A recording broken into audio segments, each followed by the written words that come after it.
क्या होगा अगर एक मॉडर्न डॉक्टर आज से 2000 साल पीछे चला जाए, एक ऐसे टाइम पे जब हिस्ट्री का one of the biggest rebellion शुरू ही होने वाला हो और लोगों की जिंदगी की कोई कीमत ही ना हो। तो तैयार हो जाइए ऐसी ही एक स्टोरी के लिए जहां हमारा एमसी रीइंकारनेट होकर खुद को पास्ट में पाता है। तो चलिए बिना कोई वक्त गवाए इस मानहवा को शुरू करते हैं। एक ब्राइट लाइट्स और तेज म्यूजिक से भरे लाइवली कैरोके बार में अचानक किसी की ऊंची आवाज शांति को तोड़ देती है। एक बंदे ने चिल्लाकर किसी को अपनी गर्लफ्रेंड के पास से हाथ हटा लेने को कहा। आसपास के लोग चौंक जाते हैं। किसी को दर्द में चीखते देख पास खड़ी लड़कियां दंग रह जाती हैं। सिचुएशन और एस्केलेट हो रही थी। लड़के का नाम है जिनसू हान। वो है जनरल सर्जरी स्पेशलिटी के तीसरे साल का स्टूडेंट। बिना किसी वार्निंग के जिनसू उस आदमी के मुंह पर एक जोरदार पंच मारता है। वो आदमी उस ब्लो के लगते ही पीछे गिर जाता है। उसकी टेबल पर रखा फ्राइड चिकन और ड्रिंक भी पलट जाती है। और ऐसे ही जिनसू ने खुद का फ्यूचर बर्बाद कर दिया। अपनी गर्लफ्रेंड की गुजारिश को नजरअंदाज करते हुए वो गुस्से में चिल्लाता है कि उस हरामजादे की उसकी गर्लफ्रेंड पर हाथ डालने की हिम्मत कैसे हुई। वो आदमी ने गुस्से से कहा कि उसमें अपने सुपरवाइजर को मारने की हिम्मत कहां से आई। क्या वो क्रेजी है? जिनसू ने भी डिटर्मिनेशन के साथ अडिग होकर जवाब दिया कि हाँ, वो क्रेजी है। वो सब कुछ सह सकता है, लेकिन अपनी गर्लफ्रेंड के साथ वो ऐसा एक्ट नहीं सह सकता। लेकिन भले ही रीजन कोई भी हो, अपने सुपरवाइजर को हिट करने के कॉन्सिक्वेंसेस बहुत बड़े थे। एक सीनियर फैकल्टी डॉक्टर ने उसे डांटते हुए कहा कि क्या उसने सही में अपने प्रोफेसर को हिट किया? वो खुद को समझता क्या है? उसे इतना क्रेजी हो जाने की क्या जरूरत थी? उसका स्पेशलिस्ट बनने का सपना यही खत्म हो गया। जिनसू प्रोफेसर को कोसते हुए अपनी लैब कोट को डस्टबिन में फेंकता है और हॉस्पिटल के कॉरिडोर से निकलने लगता है। और ऐसे ही उसका डार्क फ्यूचर स्टार्ट हो गया। वो दूसरे हॉस्पिटल्स ढूंढने की कोशिश करता है, लेकिन कोई फैमिली बैकग्राउंड ना होने के कारण उसे किसी न किसी बहाने से रिजेक्ट कर दिया जाता है। लेकिन लकी उसकी मुलाकात एक इन्वेस्टर से हुई। उसने उसे एक छोटा प्राइवेट हॉस्पिटल खोलने की गोल्डन अपॉर्चुनिटी दी। इन्वेस्टर उससे हाथ मिलाते हुए कहता है कि उसकी आंखें ग्रेट लोगों को पहचान ही लेती हैं, और फिर वो उसे साथ में अपना बेस्ट करने को बोलता है। लेकिन वो गायब हो गया, और साथ ही उसके पैसे भी गायब हो गए जो उसने उस आदमी पे भरोसा करके इन्वेस्ट किए थे। डिसअपॉइंटेड जिनसू जब पुलिस स्टेशन जाता है तो वहां उसे पता चलता है कि सस्पेक्ट उस जगह पर रहता था जो उसने पहले सुन रखी थी। लेकिन अचानक उसके दिमाग में कुछ खटका। वो इन्वेस्टर उसके दुश्मन जिंग्यू किम का दोस्त था। यहां तक कि जिनसू के रिलेशनशिप में भी गिरावट आ जाती है जब उसकी गर्लफ्रेंड उससे कहती है कि वो लोग जो शादी की बात कर रहे थे उसे भूल जाओ, क्योंकि उसने किसी और को पसंद कर लिया है। जिनसू डेस्परेटली उसे रोकने की कोशिश करता है, लेकिन बहुत देर हो चुकी थी। कुछ ही दिनों में उसका फ्यूचर बर्बाद हो चुका था और उसकी लाइफ जैसे गटर में गिर रही थी। शराब पीते हुए वो अपनी तकलीफ को भूलने की कोशिश करता है, लेकिन खाली बोतलों के बीच उससे अपनी ये मुश्किल भरी लाइफ और नहीं सही जा रही थी। वो अपनी प्रॉब्लम्स को सॉल्व करने के लिए फिर से यूनिवर्सिटी हॉस्पिटल जाने का फैसला करता है, फिर भले ही उसे उस कमीने प्रोफेसर से माफी मांगनी पड़े। जैसे ही वो प्रोफेसर के ऑफिस के आगे पहुंचता है वो खुद को शांत करने के लिए गहरी सांस लेता है, लेकिन ऑफिस में घुसते ही वो शॉक्ड हो जाता है। वहां प्रोफेसर और उसकी अब एक्स गर्लफ्रेंड लिपटे हुए किस कर रहे थे। किस्मत की गॉडेस ने उसका मजाक बना के रख दिया है। वो गुस्से से आग बबूला हो चुका था। उसके चिल्लाने की आवाज पूरे कमरे में गूंज उठी। वो चिल्लाता है कि वो उस जानवर से भी बदतर प्रोफेसर को आज ही खत्म कर देगा। प्रोफेसर झिझकते हुए कहने लगा कि ये बस एक मिसअंडरस्टैंडिंग है। वो लड़की भी झूठ कहने लगी कि ये तो प्रोफेसर ने उसे फोर्स किया था। जिनसू अपना आपा खो चुका था। अंधेरी सड़कों पर सिर्फ स्ट्रीट लाइट्स की ही रोशनी चमक रही थी। वो एक अनजान गली से अपने घर जा रहा था। तभी एक बंदा जिसने अपना चेहरा ढक रखा था वो उसे बुलाता है। वो उससे पूछता है कि क्या वही जिनसू हान है। जिनसू कुछ समझ पाता उससे पहले ही उसके पेट में खंजर आ लगा। उस आदमी ने उसके पेट में खंजर घोंप दिया था और उसे चिल्लाने का भी मौका नहीं मिलता। इसके बाद वो आदमी जिनसू को अपनी गाड़ी की डिक्की में डालकर कहीं ले जाने लगता है। सितारों से भरे आसमान के नीचे जिनसू को एक दूर दराज इलाके में किसी खड्डे में फेंक दिया गया है। वो आदमी फोन पर प्रोफेसर को बता रहा था कि उसने जिनसू को निपटा दिया है और अब वो उसे दफना देगा। वो आगे कहता है कि उसे अभी के अभी पैसे चाहिए। जिनसू भी उसकी बात सुन रहा था। वो गुस्से से सोचने लगा कि ये पक्का उस कमीने प्रोफेसर जिंग्यू किम का ही काम है। वो रोते हुए सोचता है कि वो ऐसे नहीं मर सकता। इस तरह से मरना फेयर नहीं है। ऐसे ही पहाड़ों में किसी अनजान जगह पर उसे दफना दिया जाता है और उसकी लाइफ वहीं खत्म हो जाती है। लेकिन फिर कुछ अजीब होता है। कुछ आवाज के चलते उसकी आंख खुल जाती है। एक आवाज गूंजती है कि स्पिरिचुअल आईज ओपन हो चुकी है। उसके सामने उसकी जिंदगी की एक रिपोर्ट ओपन होती है जिसमें लिखा था कि वो या तो हेवन में जा सकता है या फिर रीइंकारनेशन ले सकता है। जिनसू दंग रह जाता है और सोचता है कि वो कहाँ है। जिस हिसाब से उसे फेटल स्पॉट पे खंजर लगा था उसे तो मर जाना चाहिए था। तभी वो आवाज उससे कहती है कि वो एक नई स्पिरिट है। जिनसू कहता है कि क्या इसका मतलब वो मर चुका है? आवाज उसे बताती है कि उसके जजमेंट का टाइम आ चुका है और यहां पर यह डिसाइड किया जाएगा कि वो हेवन में जाएगा कि हेल में। चूंकि जिनसू के पॉइंट्स हाई थे तो वो बिना जजमेंट के सीधा हेवन में जा सकता है, लेकिन अगर वो चाहे तो रीइंकारनेट होकर नई लाइफ भी जी सकता है। जिनसू को यह समझ नहीं आता कि हेवन जाने का या रीइंकारनेट होने का मतलब क्या है। वो आवाज उसे कहती है कि अगर उसने 30 सेकंड में रीइंकारनेशन की टिकट बाय नहीं की तो ऑटोमेटिकली हेवन की टिकट परचेस कर ली जाएगी और वो हेवन में एंटर करेगा। और ऐसे ही काउंटडाउन स्टार्ट हो गया। ये देखकर जिनसू काफी कंफ्यूज था। वो समझ नहीं पा रहा था कि उसे क्या करना चाहिए। वो सोचने लगा कि हेवन में जाकर तो उसके पॉइंट्स वेस्ट हो जाएंगे। तभी टाइम बढ़ता देखकर उसने चिल्लाकर कहा कि वो रीइंकारनेट होना चाहता है। आवाज ने उसे बताया कि उसने रीइंकारनेशन टिकट परचेज कर ली है। अब उसे रीइंकारनेट होने की जगह पिक करनी होगी। उस आवाज ने कहा कि वो अपनी पिछली जॉब में एक डॉक्टर था और उसके पास काफी सारे सर्जिकल पॉइंट्स थे। तो क्या वो ऐसी किसी जगह पर जाना चाहेगा जहां उसकी सर्जिकल स्किल्स काम आ सके? जिनसू उसे एक्सेप्ट कर लेता है। आवाज उसे रीइंकारनेट होने के लिए 3 ऑप्शंस देती है। एक ऐसी जगह जहां 10 से कम पेशेंट्स हों, दूसरी ऐसी जगह जहां 20 से कम पेशेंट्स हों, या फिर ऐसी जगह जहां बहुत सारे पेशेंट्स हों। जिनसू सोचता है कि उसे रीइंकारनेट होते ही पेशेंट्स को ट्रीट करना है, इसलिए अगर उसे चुनना हो तो बहुत सारे पेशेंट्स वाली जगह बेस्ट रहेगी, ताकि वो ज्यादा से ज्यादा लाइव्स बचा सके और काफी सारे पैसे कमा सके। वो काफी सारे पेशेंट्स वाली जगह चुनता है क्योंकि वो अपनी डॉक्टर की जॉब के प्रति लॉयल रहना चाहता था। इसके बाद आवाज ने उससे काफी और डिसीजंस करवाए। बिना ये जाने कि उसकी चॉइसेस की क्या इंपॉर्टेंस है, वो ऑप्शंस चुनता गया। आवाज ने उसे कहा कि चॉइसेस सक्सेसफुली पिक्ड हो चुकी हैं और फिर उसे अपनी अच्छी नई लाइफ के लिए विश करती है। जिनसू उस आवाज से पूछता है कि वो कौन है, कोई एंजल या फिर कोई कंप्यूटर सिस्टम। उसे कोई जवाब नहीं मिलता और तभी उसके सामने एक वाइट पोर्टल ओपन होने लगता है। वो पोर्टल उसे अपने अंदर खींचने लगा और देखते ही देखते वो उस पोर्टल में पूरा समा गया। किसी दूसरे वर्ल्ड में जमीन पर गिरा एक बंदा होश में आने लगता है। जमीन से उठ बैठते हुए जिनसू सोचने लगा कि क्या वो सही में रिइंकारनेट हो गया है। उसे काफी दर्द हो रहा था। उसने जब अपनी छाती पे देखा तो वहां एक गहरा घाव था। वो घाव अपने आप हील होने लगता है। वो खुश होते हुए चल पड़ता है और कहता है कि उसका रीइंकारनेट होने का डिसीजन सही था। तभी सामने से काला धुआं उठता देख वो चौंक जाता है। उसने अपने चारों ओर का नजारा देखा तो एक भयानक सीन उसकी आंखों के सामने था। घरों में आग लगी हुई है और चारों तरफ घायल और मरे हुए लोग पड़े हैं। काफी लोग दर्द और दुहक के मारे चिल्ला रहे थे। जिनसू सोचने लगा कि क्या ये कोई बैटलफील्ड है। उसका सिर अचानक तेज दर्द से फटने लगा। उस शरीर के ओरिजिनल ओनर की यादें उसके दिमाग में आने लगीं। अब उसे सब कुछ साफ हो चुका था। वहां पर लगे फ्लैग्स देखकर वो समझ चुका था कि वो अब 3 किंगडम्स के एरा में रिइंकारनेट हो चुका है। और ऐसे ही 3 किंगडम्स के वर्ल्ड में एक मॉडर्न डॉक्टर की नई लाइफ शुरू हो गई।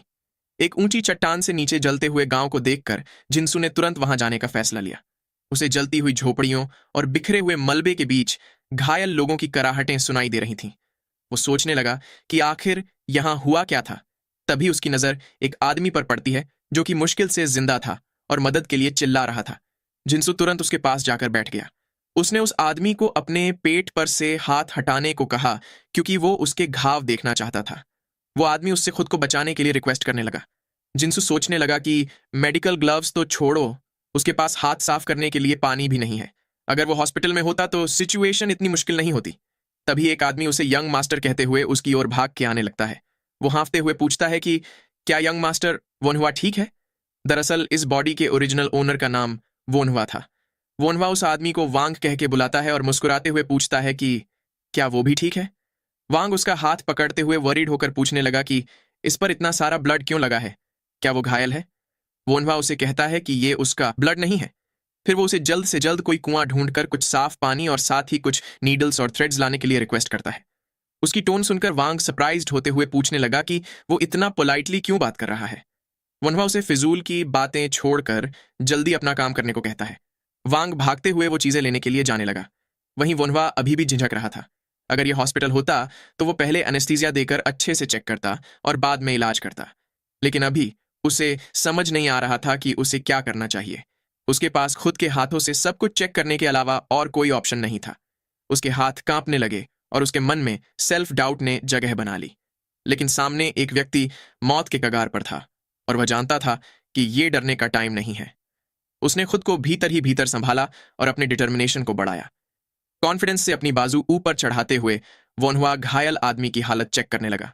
उसे तुरंत एहसास हुआ कि अगर ब्लड की वजह से एयर पैसेज ब्लॉक हो गया तो सिचुएशन और भी डेंजरस हो जाएगी। और चूंकि उसके पास कोई मॉडर्न इक्विपमेंट नहीं था तो वो स्टमक के अंदर देख भी नहीं सकता, उसे अब अपने खुद के हाथों से ही इमरजेंसी असिस्टेंस देनी पड़ेगी। उसने अपना हाथ स्टमक के अंदर डाला और चेक करने लगा। एब्डोमिनल एओर्टा और एसएमए बिल्कुल ठीक थे, बड़ी आर्टरीज भी ठीक ही थी, स्मॉल इंटेस्टाइन में भी कोई कट नहीं लगा था। लेकिन तभी कुछ फील करके वो चौंक गया। उस आदमी के लार्ज इंटेस्टाइन में कट लग चुका था। इसकी वजह से उसके पेट में इन्फेक्शन स्प्रेड हो सकता है। उसे सबसे पहले जमा हुआ ब्लड बाहर निकालना होगा। तभी उसे वांग की आवाज सुनाई दी। वांग कुछ विलेजर्स के साथ एक बड़े टब में पानी और बाकी सामान लेकर आ चुका था। वोनवा उसे कुछ साफ कपड़े के टुकड़े लाने को बोलता है, जिसे सुन वांग भाग के जाने लगा। तभी एक लड़की ने उसे नीडल और थ्रेड दिया। वोनवा उसे देखकर चौंक गया, क्योंकि उसने इतनी मोटी नीडल एक्सपेक्ट नहीं की थी। थ्रेड भी कई सारे छोटे थ्रेड्स को मिला के बनाया गया था। उसे इस टाइम की लिमिटेड ट्रीटमेंट सुविधाओं का एहसास हुआ।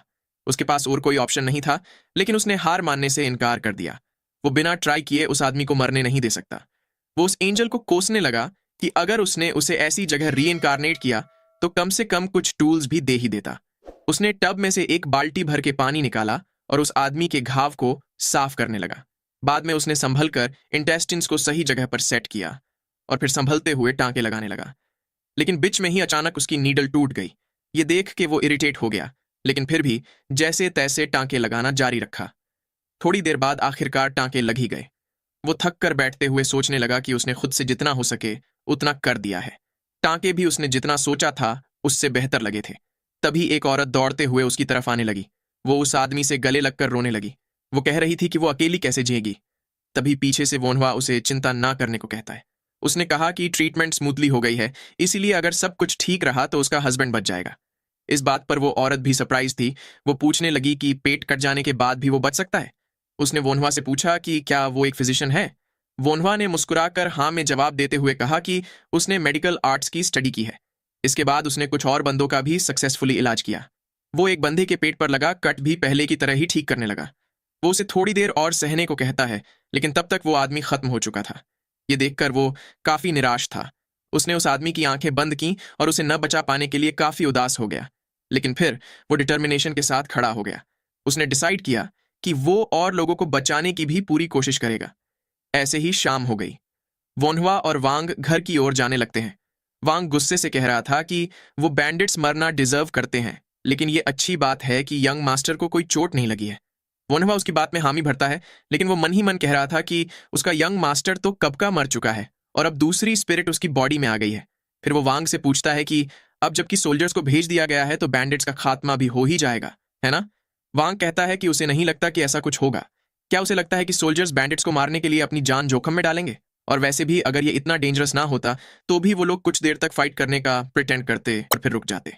रूमर्स तो ऐसे भी है कि बैंडिट्स उन सोल्जर ऑफिशियल्स को रिश्वत देते हैं। वोनहुआ पूछने लगा कि क्या सही में ऐसा होता है। वो सोचता है कि ऐसा कुछ होने के लिए ये वर्ल्ड कितना करप्ट और क्रूल होगा। वो समझ गया कि इतिहास में येलो टर्बन रिबेलियन क्यों हुआ था। तभी उसके दिमाग में कुछ खटका। अगर टाइम के हिसाब से देखा जाए तो उसे महसूस हुआ कि रिबेलियन का टाइम निकट आ रहा है। उस रिबेलियन में बस कुछ ही साल बचे हैं। वो सोचने लगा कि पूरे चाइना में कोई भी जगह बिना वॉर के नहीं है। वो कहीं भाग भी नहीं सकता। वो उस एंजल को कोसते हुए कहने लगा कि ये सब उसकी गलती है। वही वांग उसे पूछने लगा कि क्या वो उसके बारे में बात कर रहा है। वोनहुआ ने कहा कि नहीं, वो किसी और के बारे में बात कर रहा है। ऐसे ही शाम तक वो लोग घर पहुंच गए। वांग उसे पहले नहा लेने को कहता है, क्योंकि अगर किसी ने उसे ऐसे देख लिया तो उन्हें लगेगा कि वो इंजर्ड है। वोनहुआ भी उसे आज की हेल्प के लिए थैंक यू कहता है। बाल्टी से पानी निकालते हुए वो सोचने लगा कि इस बॉडी के असली ओनर पर उसकी दूसरे शहर की स्कूल से वापस आते वक्त हमला हुआ होगा। उसके ग्रैंड पेरेंट्स और फादर काफी सालों पहले गुजर चुके हैं और इस परिवार ने अपनी शान और पावर खो दिया है। उसकी माँ कुछ महीनों से बीमार है और इसीलिए वो मेडिकल की बुक्स पढ़ रहा था। वो सोचता है कि अगर इस बंदे की जगह वो खुद होता तो वो भी यही करता। उस फैमिली का सबसे बड़ा भाई 21 साल का है और उसका नाम हुआबुक है। दूसरा बड़ा भाई 18 साल का है और उसका नाम हुआफेन है। वो सोचने लगा कि उन दोनों को बड़ा भाई कहने में उसे थोड़ा ऑकवर्ड फील होता है, क्योंकि असल में वो खुद 31 साल का है। लेकिन अब जबकि उसे इसी बॉडी में रहना है तो उसके पास और कोई चारा नहीं है। तभी उसे पीछे से कोई आवाज लगाता है। ये उसका सबसे बड़ा भाई हुआबुक है। हुआबुक उससे पूछता है कि उसने वांग से सुना कि वोनहुआ बैंडिट से मिला था, क्या वो ठीक है? वोनहुआ ने कहा कि फॉर्चुनेटली उसे बिल्कुल भी चोट नहीं लगी है। हुआबुक ने भी ये जानकर चैन की सांस ली। वो बैंडिट्स की बात सुनकर काफी चिंतित था। वनवा पूछने लगा कि माँ की हालत कैसी है। हुआबोक ने बताया कि हर रोज जैसी ही, थोड़ी देर पहले ही वो थोड़ी पॉरेज खाकर सो चुकी है। वनवा ने सोचा कि अगर वो सो चुकी है तो वो उन्हें बाद में चेक करेगा। वो अपने भाई से कहता है कि वो अगली सुबह उनसे मिलेगा। उसकी बात पे अजीब रिएक्शन देते हुए हुआबोक ने पूछा कि इतने लंबे टाइम तक घर से दूर स्टडीज के लिए रहने के बाद भी तुम अपनी माँ से मिलने कल जाओगे? वनवा भी उसकी बात सुनकर चौंक गया, क्योंकि अगर कोई इतने लंबे टाइम तक अपने माँ से न मिलने के बाद भी उन्हें दूसरे दिन मिलने के लिए बोलेगा तो लोग तो उसे अनफिलियल सन समझेंगे ही। फिर उसने हुआबुक से कहा कि दरअसल वो भी माँ से अभी मिलना चाहता है, लेकिन अब जब वो सो चुकी है तो अपनी खुद की ग्रीड के लिए उन्हें जगाने जैसा अनफिलियल काम वो कैसे कर सकता है। हुबॉक भी उसकी बात पर विचार करने लगा कि उसने बिल्कुल ठीक बात बोली है। वो उसकी तारीफ करते हुए कहता है कि वो बाहर पढ़ाई करके काफी समझदार हो चुका है। फिर वो उसे आराम करने को कहता है। वनहुआ आराम से बेड पर लेटते हुए सोचने लगा कि आज का दिन तो काफी केओटिक था, लेकिन वो समझ नहीं पा रहा है कि अब से उसे क्या करना चाहिए। चीजें पहले से ही काफी मुश्किल है। वो समझ नहीं पा रहा कि शुरुआत कहाँ से करे। ऐसे ही सोचते हुए उसकी आंख लग गई। तभी उसे वो आवाज फिर से सुनाई देती है जो उसे बता रही थी कि उसकी सारी internal and external disease cure हो चुकी है। अब उसके बॉडी फंक्शंस अच्छी कंडीशन में है और रीइंकार्नेशन पूरी तरह से कंप्लीट हो चुका है। वो आधा नींद में ये सब कुछ सुन रहा था। दूसरे दिन सुबह वोनवा आराम से अंगड़ाई लेते हुए उठा। वो इतने दिनों बाद चैन की नींद मिलने पर काफी खुश था।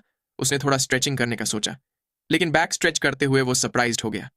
वो सोचने लगा कि भले ही वो एक टीनेजर है, लेकिन ये कुछ ज्यादा ही फ्लेक्सिबल नहीं हो गया। इसके बाद वो डिफरेंट स्ट्रेचिंग एक्सरसाइज ट्राई करता है, वो उन सब को कर पा रहा था। यहां तक कि वो हैंड स्टैंड भी कर पा रहा था। वो अपनी इस नई बॉडी के लिए काफी खुश हो जाता है। इसके बाद वो ब्रेकफास्ट करने पहुंचा। वो और उसके दोनों भाई ब्रेकफास्ट करने के लिए बैठ गए। खाना देखकर वो सोचने लगा कि उसकी फैमिली पहले से काफी गरीब हो चुकी थी, इसलिए खाने में सिर्फ सब्जियां ही थीं और कोई मीट नहीं था। ये सब उसे घास फूस लग रहा था। वो इरिटेट होकर सोचता है कि इसीलिए ये बॉडी इतनी पतली है। अपने दूसरे बड़े भाई को देखकर वो वंडर करने लगा कि उसने ऐसा क्या खाया है जो वो इतना मस्कुलर हो गया। तभी हुआफेन ने उसे पिछले दिन बैंडिट्स के साथ हुई मुलाकात के बारे में पूछा। वोनवा ने बताया कि वो तेजी से वहां से भाग निकला था, इसलिए उसे कुछ नहीं हुआ। हुआफेन उसे समझाने लगा कि सक्सेसफुल बनने के लिए किताबें पढ़ना अच्छी बात है, लेकिन उसे कम से कम उसे खुद को प्रोटेक्ट कर पाने जितना मार्शल आर्ट्स तो सीखना ही चाहिए। वोनवा ने कहा कि वो भी ट्रेनिंग करने की सोच ही रहा है। उसकी बात सुनकर दोनों भाई चौंक गए। हुआफेन हंसते हुए कहने लगा कि अब तक वनवा उसे मार्शल आर्ट्स की ट्रेनिंग छोड़कर किताबें पढ़ने को बोलता था, लेकिन अब क्या हो गया। वनवा मन ही मन कहने लगा कि भाई, कभी चाकू से मरकर देखो, फिर तुम्हें पता चलेगा कि तुम अभी भी किताबें पढ़ना पसंद करोगे या नहीं। वाबोक कहने लगा कि शायद वनवा बैंडिट्स के हमले से थोड़ा शॉक्ड हो गया है। वनवा ने भी उसकी बात से अग्री किया। उसने आगे कहा कि अब उसे लगता है कि किताबें पढ़ने का कोई फायदा नहीं होगा अगर वो जिंदा ही न रह सके। इसीलिए वो अब मार्शल आर्ट्स सीखने की सोच रहा है, ताकि कम से कम खतरे के टाइम सेफली एस्केप कर पाए। हुआफिन उसका ये डिसीजन सुन काफी खुश था।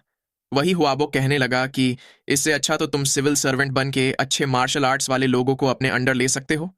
खाना खत्म करने के बाद हुआबोक उठा और कहने लगा कि अब उसे अपनी माँ से मिल लेना चाहिए। अपनी माँ के कमरे के बाहर पहुंचकर उसने पूछा कि क्या वो जाग चुकी है। कमरे के अंदर से उन्हें अंदर आने को कहा गया। वोनहुआ को देखकर वो पूछने लगी कि वो कब वापस लौटा। उन्होंने बैठते हुए मेड को पीछे पिलो रखने के लिए बोला। वो वोनहुआ से कहने लगी कि इतना दूर से वो इतने जल्दी वापस क्यों आ गया, लेकिन बोलते बोलते वो अचानक दर्द से कराह उठी। ये देखकर वोनहुआ चिंतित हो गया। वो उनके पास जाकर पूछने लगा कि क्या वो ठीक है। उसकी माँ कहती है कि वो बिल्कुल ठीक है और आगे पूछती है कि वो इतना जल्दी वापस क्यों आ गया। वोनहुआ ने बताया कि उसने उनकी खराब तबीयत के बारे में सुना, इसलिए थोड़ा टाइम निकालकर वापस आ गया। उसकी माँ ने कहा कि वो ठीक है, उनकी तबीयत इतनी भी खराब नहीं है कि उसे अपनी पढ़ाई छोड़कर वापस आना पड़े। समय के साथ वो अपने आप ठीक हो जाएगी, इसलिए उसके बारे में ज्यादा वरीड ना हो। वही वोनहुआ उनका हाथ पकड़कर चेक करते हुए सोचने लगता है कि ये बिल्कुल भी ठीक नहीं है। इन्हें लीवर या गैल ब्लैडर से रिलेटेड कोई दिक्कत है। वो अपनी माँ को आराम से लेटने को कहता है, क्योंकि वो उन्हें एग्जामिन करना चाहता था। वो सोचने लगा कि अगर इन्हें लिवर में दर्द हुआ तो ये काफी डेंजरस हो सकता है। लिवर के पेन को साइलेंट किलर भी कहा जाता है। वो उनके पेट पे उंगली से प्रेशर देकर चेक करने लगा, जिससे उसकी माँ दर्द से कराह उठी। लिवर पे थोड़ा प्रेशर लगते ही वो दर्द से चीख उठी। पीछे खड़े दोनों भाई भी ये देखकर चौंक गए। हुआफेन ने गुस्से से वोनहुआ का हाथ पकड़ लिया और पूछने लगा कि वो क्या कर रहा है। वोनहुआ ने समझाते हुए उसे अपना हाथ छोड़ने को कहा, क्योंकि ये एक इंपॉर्टेंट मैटर था। हुआफेन कहने लगा कि अपनी बीमार माँ को दर्द देने में क्या इंपॉर्टेंट है। वोनहुआ समझाता है कि बाहर पढ़ाई करते हुए उसने फिलॉसफी के साथ साथ काफी सारी मेडिकल बुक्स भी पढ़ी है। हुआफेन गुस्से से कहने लगा कि क्या कुछ किताबें पढ़कर अब वो फिजिशियन की तरह प्रिटेंड करना चाहता है? क्या उसे ये लगता है कि कोई थोड़ी किताबें पढ़कर फिजिशियन बन जाता है?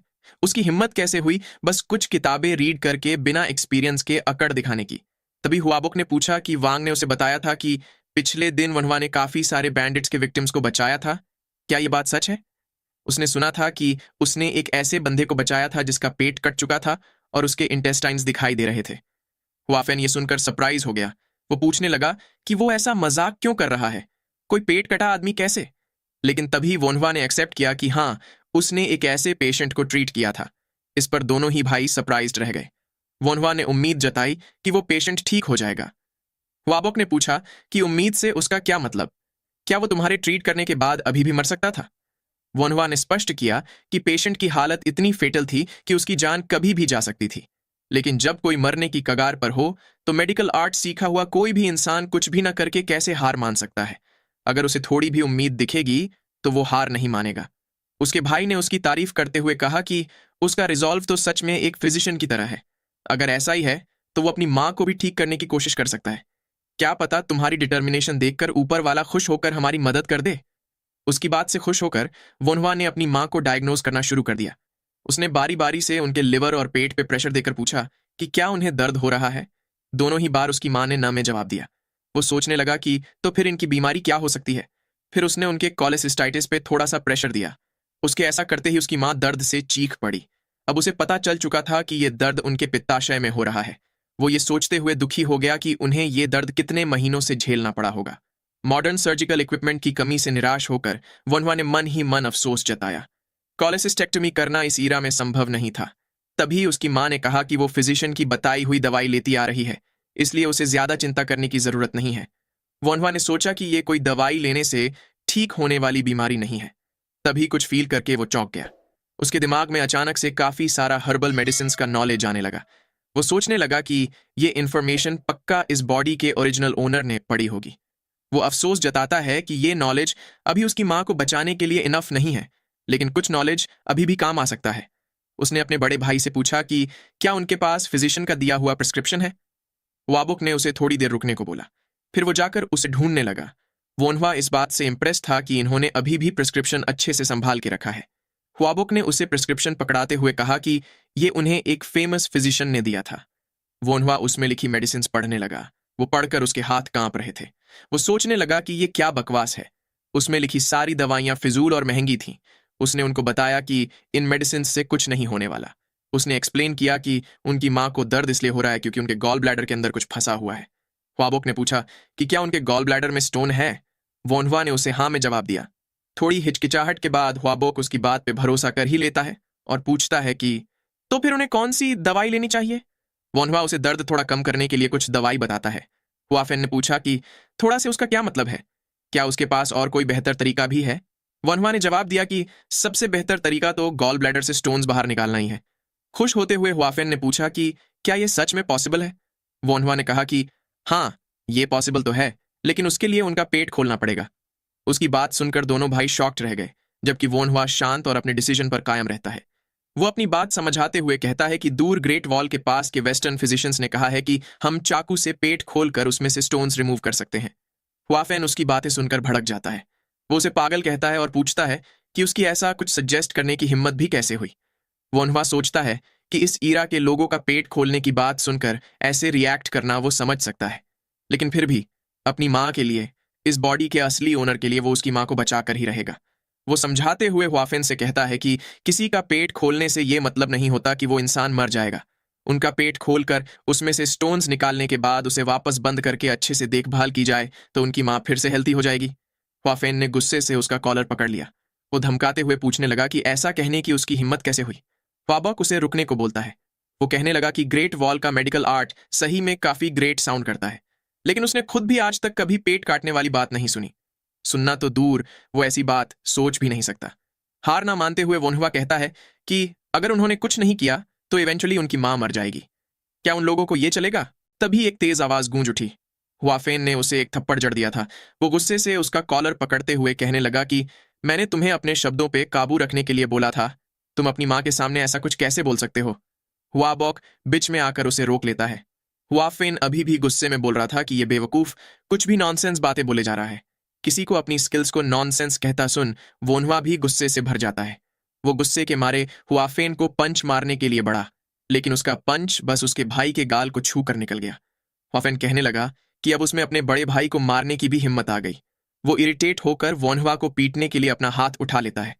वोनहुआ ने भी डर के मारे अपनी आंखें बंद कर ली। हुबॉक चिल्ला के उन दोनों को अपनी माँ के सामने हंगामा करने से मना करता है। हुफेन वोनहुआ पर ब्लेम डालने की कोशिश करता है, लेकिन हुबॉक ने उसे बड़ा होकर भी ऐसे बिहेव करने के लिए डांट लगाई। वो दोनों चुपचाप उसकी डांट सुनने लगे। तभी उनकी माँ होफेन से कहती है कि उसे इतना एग्रेसिव नहीं होना चाहिए। वोनहुआ तो सिर्फ उन्हें बचाने के लिए ये सब कुछ कह रहा है। होफेन झुककर अपनी माँ से माफी मांगने लगा। फिर उसकी माँ वोनहुआ को भी कहने लगी कि भले ही तुम्हारा बड़ा भाई तुम्हें मारे, लेकिन तुम्हें उस पर हाथ नहीं उठाना चाहिए था। ये बैड मैनर्स तुमने कहाँ से सीखे? वोनहुआ ने भी शर्म के मारे सिर झुका लिया। फिर उनकी माँ उन्हें कहती है कि फिजिशियन की बताई इतनी महंगी दवाई से उन्हें कोई फायदा नहीं हो रहा, इसलिए फिलहाल के लिए वो वोनहुआ ने जो दवाई सजेस्ट की है उसे ट्राई करेंगे। हुआबॉक उन्हें कहने लगा कि अगर बात पैसों की है तो चिंता ना करे, वो कुछ ना कुछ करके उसका इंतजाम कर ही लेंगे।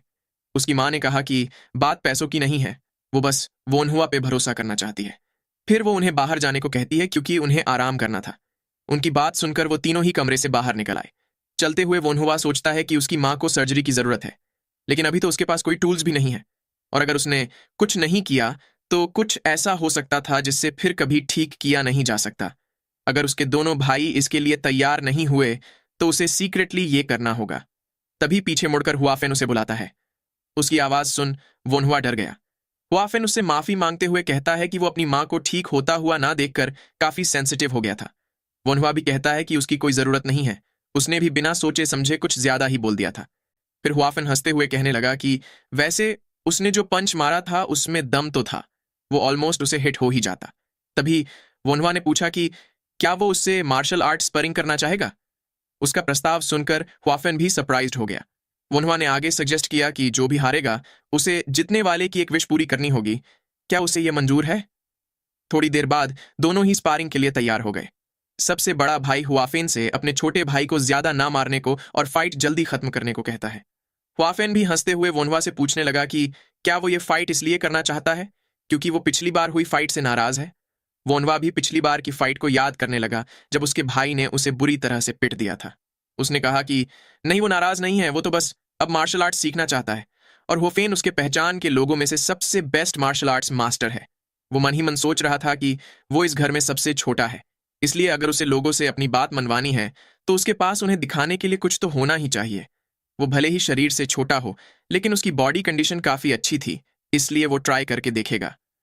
हुआफेन हंसते हुए कह रहा था कि चलो, आखिरकार बाहर पढ़ाई करके उसे इतना तो समझ आया कि उसका बड़ा भाई मार्शल आर्ट्स में कितना बढ़िया है। वो उसे मैच स्टार्ट करने को बोलता है। दोनों ही आमने सामने खड़े हो गए। हुआफेन उसे पहले हमला करने का मौका देता है। वो हुआबॉक से कहता है कि वो इसे जल्द ही खत्म कर देगा। अपने भाई का ध्यान भटका हुआ पाकर वोनहुआ को एक ओपनिंग मिल जाती है। उसके हिसाब से एम्बुश ही सबसे बेस्ट अटैक होता है। वो तेजी से पंच मारने के लिए आगे बढ़ा, लेकिन तभी धाड़ करके आवाज आई। हुआफेन ने उसके पेट में लात दे मारी थी। वो घसीटता हुआ पीछे गिरने लगा। वो सोच रहा था कि यह कैसे हुआ। अपने भाई की मूवमेंट को वो देख भी नहीं पाया। वही हुआफेन उसे स्मर्क करके देखता है। उसने कहा कि तुम्हारा एम्बुश तो काफी ईजी था। वोनहुआ भी उसे देख काफी गुस्सा हो गया। उसने डिसाइड किया कि अब तो वो उसे पंच मारकर ही रहेगा। ऐसे ही उन दोनों की लड़ाई फिर से शुरू हो गई। हुआबॉक वहीं खड़ा उनको देखने लगा। थोड़ी देर बाद वोनहुआ जमीन पे लेटा आसमान देख रहा था। उसने सोचा कि वो अपने भाई का मुकाबला नहीं कर सकता है। हुआफेन हंसते हुए पूछने लगा कि क्या तुमने हार मान ली? तो अब मैं शर्त जीत गया, राइट? वोनहुआ ने तुरंत उठ खड़े होते हुए कहा कि ये किसने बोला? उसने अभी भी हार नहीं मानी है। तभी हुआफेन ने उसे लात मारने की कोशिश की, जिसे वोनहुआ ने अपने हाथों से ब्लॉक कर दिया।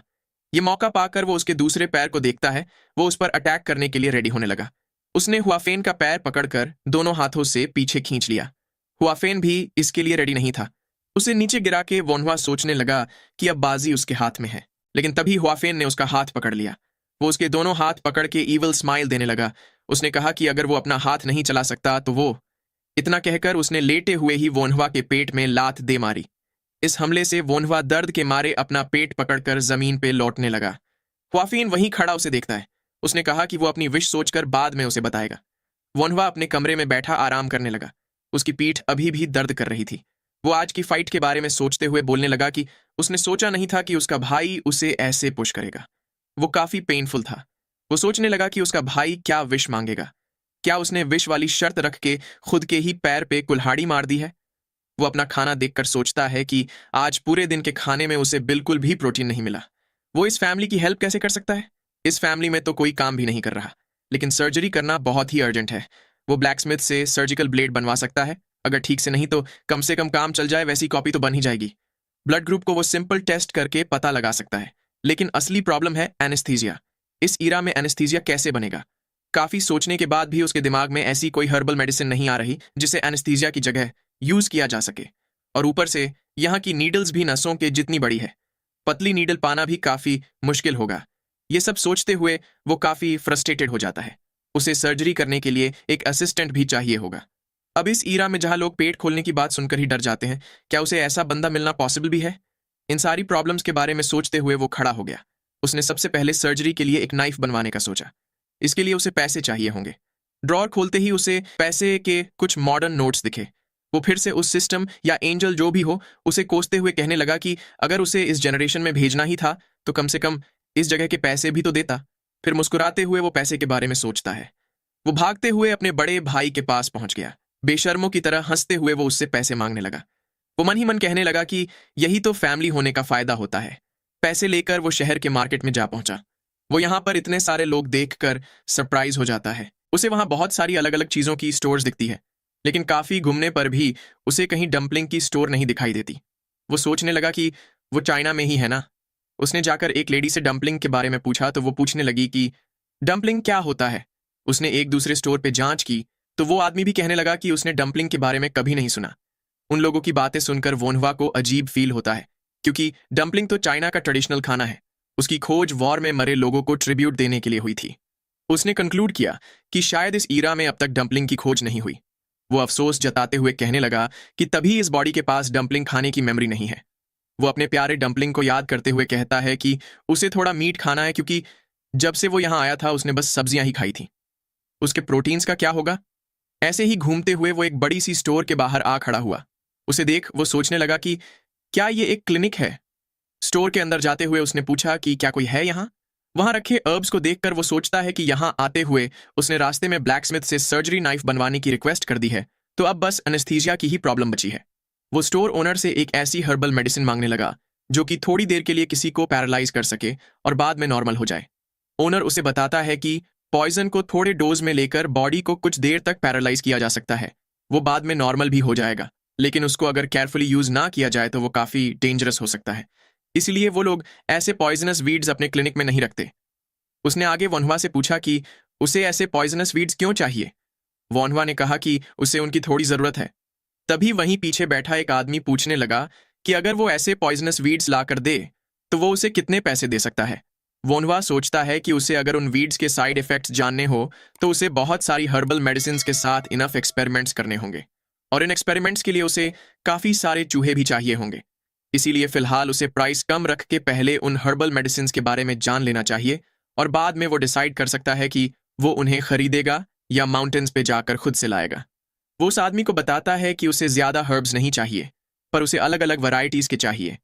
अगर वो डिफरेंट टाइप्स के पॉइजनस वीड्स ला सके तो वो हर 3 रूट्स के बदले में उसे एक कॉइन देगा। उस आदमी ने कहा कि उसके लिए 3 रूट्स के बदले में एक कॉइन काफी कम है। वोनहवा ने कहा कि तो फिर 2.5 रूट्स के बदले एक कॉइन। अगर इससे ज्यादा महंगा होगा तो फिर वो खुद जाकर ले आएगा। उस आदमी ने कहा कि वोनहवा काफी कंजूसी कर रहा है, लेकिन वो इसके लिए तैयार है। वो अगले दिन माउंटेन पे जाएगा और 2 दिन बाद उसके पास वीड्स लेकर आएगा। वोनहवा भी इसके लिए तैयार हो गया। वहां पर अपना काम निपटाकर वापस जाते हुए वोनहवा ने सोचा कि स्टोर ओनर के कहे मुताबिक वो डिसइंफेक्टेंट के लिए हार्ड अल्कोहल का यूज कर सकता है। इसलिए वो उसे लेने रात को टैवर्न पे जाएगा। अब बस उसे एनेस्थेटिक एक्सपेरिमेंट्स के लिए चूहे ढूंढने हैं।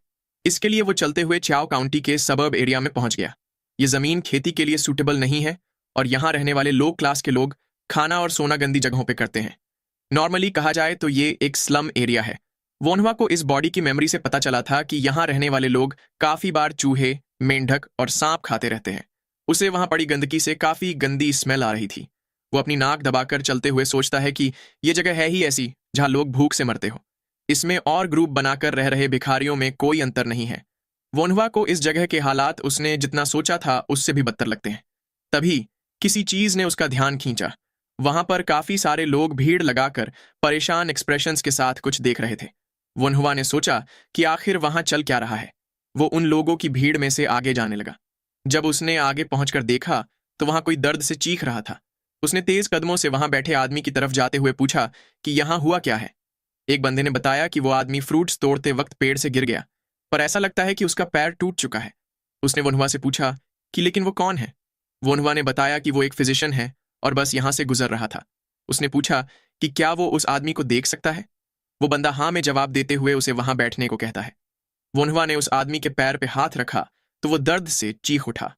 वोनहुआ ने सोचा कि शायद उसकी हड्डी टूट चुकी है, लेकिन उसके पास फ्रैक्चर का एग्जैक्ट स्पॉट पता लगाने का कोई तरीका नहीं है। अगर हड्डी टूट गई और उससे उसके मसल फट गए तो उसे उसको भी स्टिच करना पड़ेगा। लेकिन क्या वो बिना किसी टूल्स और टेक्नोलॉजी के इसे ट्रीट कर पाएगा? और कोई तरीका ना पाकर उसने सबसे पहले घाव से बहता खून रोकने के लिए उस पर कपड़ा बांधकर लकड़ी से टाइट कर दिया। फिर वो घाव पे थोड़ा प्रेशर देकर उसे चेक करने लगा। इससे वो आदमी दर्द से चीख उठा। वोनहुआ ने सोचा कि उसकी ब्लड वेसल्स बिल्कुल ठीक है, लेकिन उसकी हड्डी पक्का टूट गई है।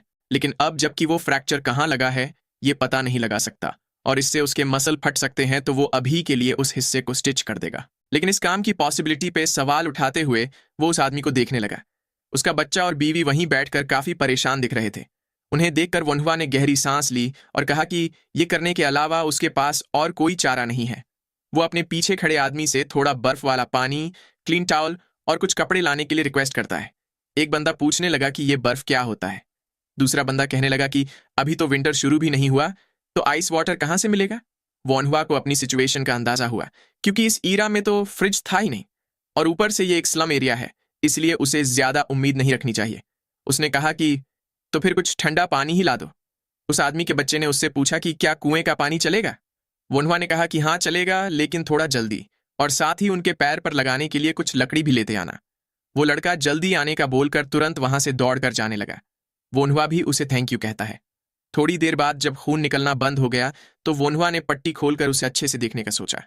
उसका पैर काफी सूज चुका था, जिसे देखकर उसने कंक्लूड किया कि टूटी हुई हड्डी से पक्का उसके मसल्स फट गए हैं। वो सूजी हुई जगह देखकर फ्रैक्चर का पता लगाने की कोशिश करने लगा, लेकिन तभी कुछ देखकर वो दंग रह गया। उसको उस आदमी की हड्डी दिखाई देने लगी। उसे उसका टूटा हुआ हिस्सा भी दिखाई दे रहा था। इससे सरप्राइज्ड होकर वो सोचने लगा कि ये तो एक्सरे की तरह है। क्या ये कोई मैजिकल विजन है, या बहुत सारे प्रोस्थेटिक देखने की वजह से उसे इल्यूजन हो रहा है। तभी वो विजन गायब होने लगा। ये देखकर वो जल्दी से उस बंदे का इलाज करने की सोचता है। उसने पीछे खड़े बंदों से कहा कि उसे टूटी हुई हड्डी ठीक करनी है, इसलिए प्लीज इस आदमी को पकड़ो ताकि ये हिले ना। कुछ लोगों ने आकर उस आदमी को पकड़ लिया और वोनहुआ उसकी हड्डी ठीक करने लगा। वो शुक्र मनाता है कि उसने उस विजन के खत्म होने से पहले ही हड्डी को वापस से फिट कर दिया। वो सोचता है कि शायद रीइंकारनेशन होने के बाद उसे कुछ एबिलिटी मिली है, लेकिन वो कुछ ज्यादा अच्छा भी दे सकते थे। खैर, ये उस मॉडर्न जमाने के यूजलेस पैसों से तो बेहतर ही है। तभी पीछे से वो बच्चा पानी लेकर आ गया। वोनहुआ के पास जाते हुए उसने पूछा कि क्या उसके पापा ठीक हैं। वोनहुआ ने कहा कि हाँ, वो ठीक है। फिलहाल के लिए वो बस दर्द की वजह से बेहोश हो गए हैं और थोड़ी ही देर में जाग जाएंगे। उसने नीडल निकालते हुए सोचा कि अच्छा हुआ कि ये बेहोश हो गया। फिर वो उस आदमी के घाव की स्टिचिंग करने लगा। सारे लोग उसे घाव की कपड़ों की तरह सिलाई करते देख दंग रह जाते हैं। बिना किसी सर्जिकल नीडल के और जल्दबाजी में होने के बावजूद भी सब कुछ अच्छे से हो गया।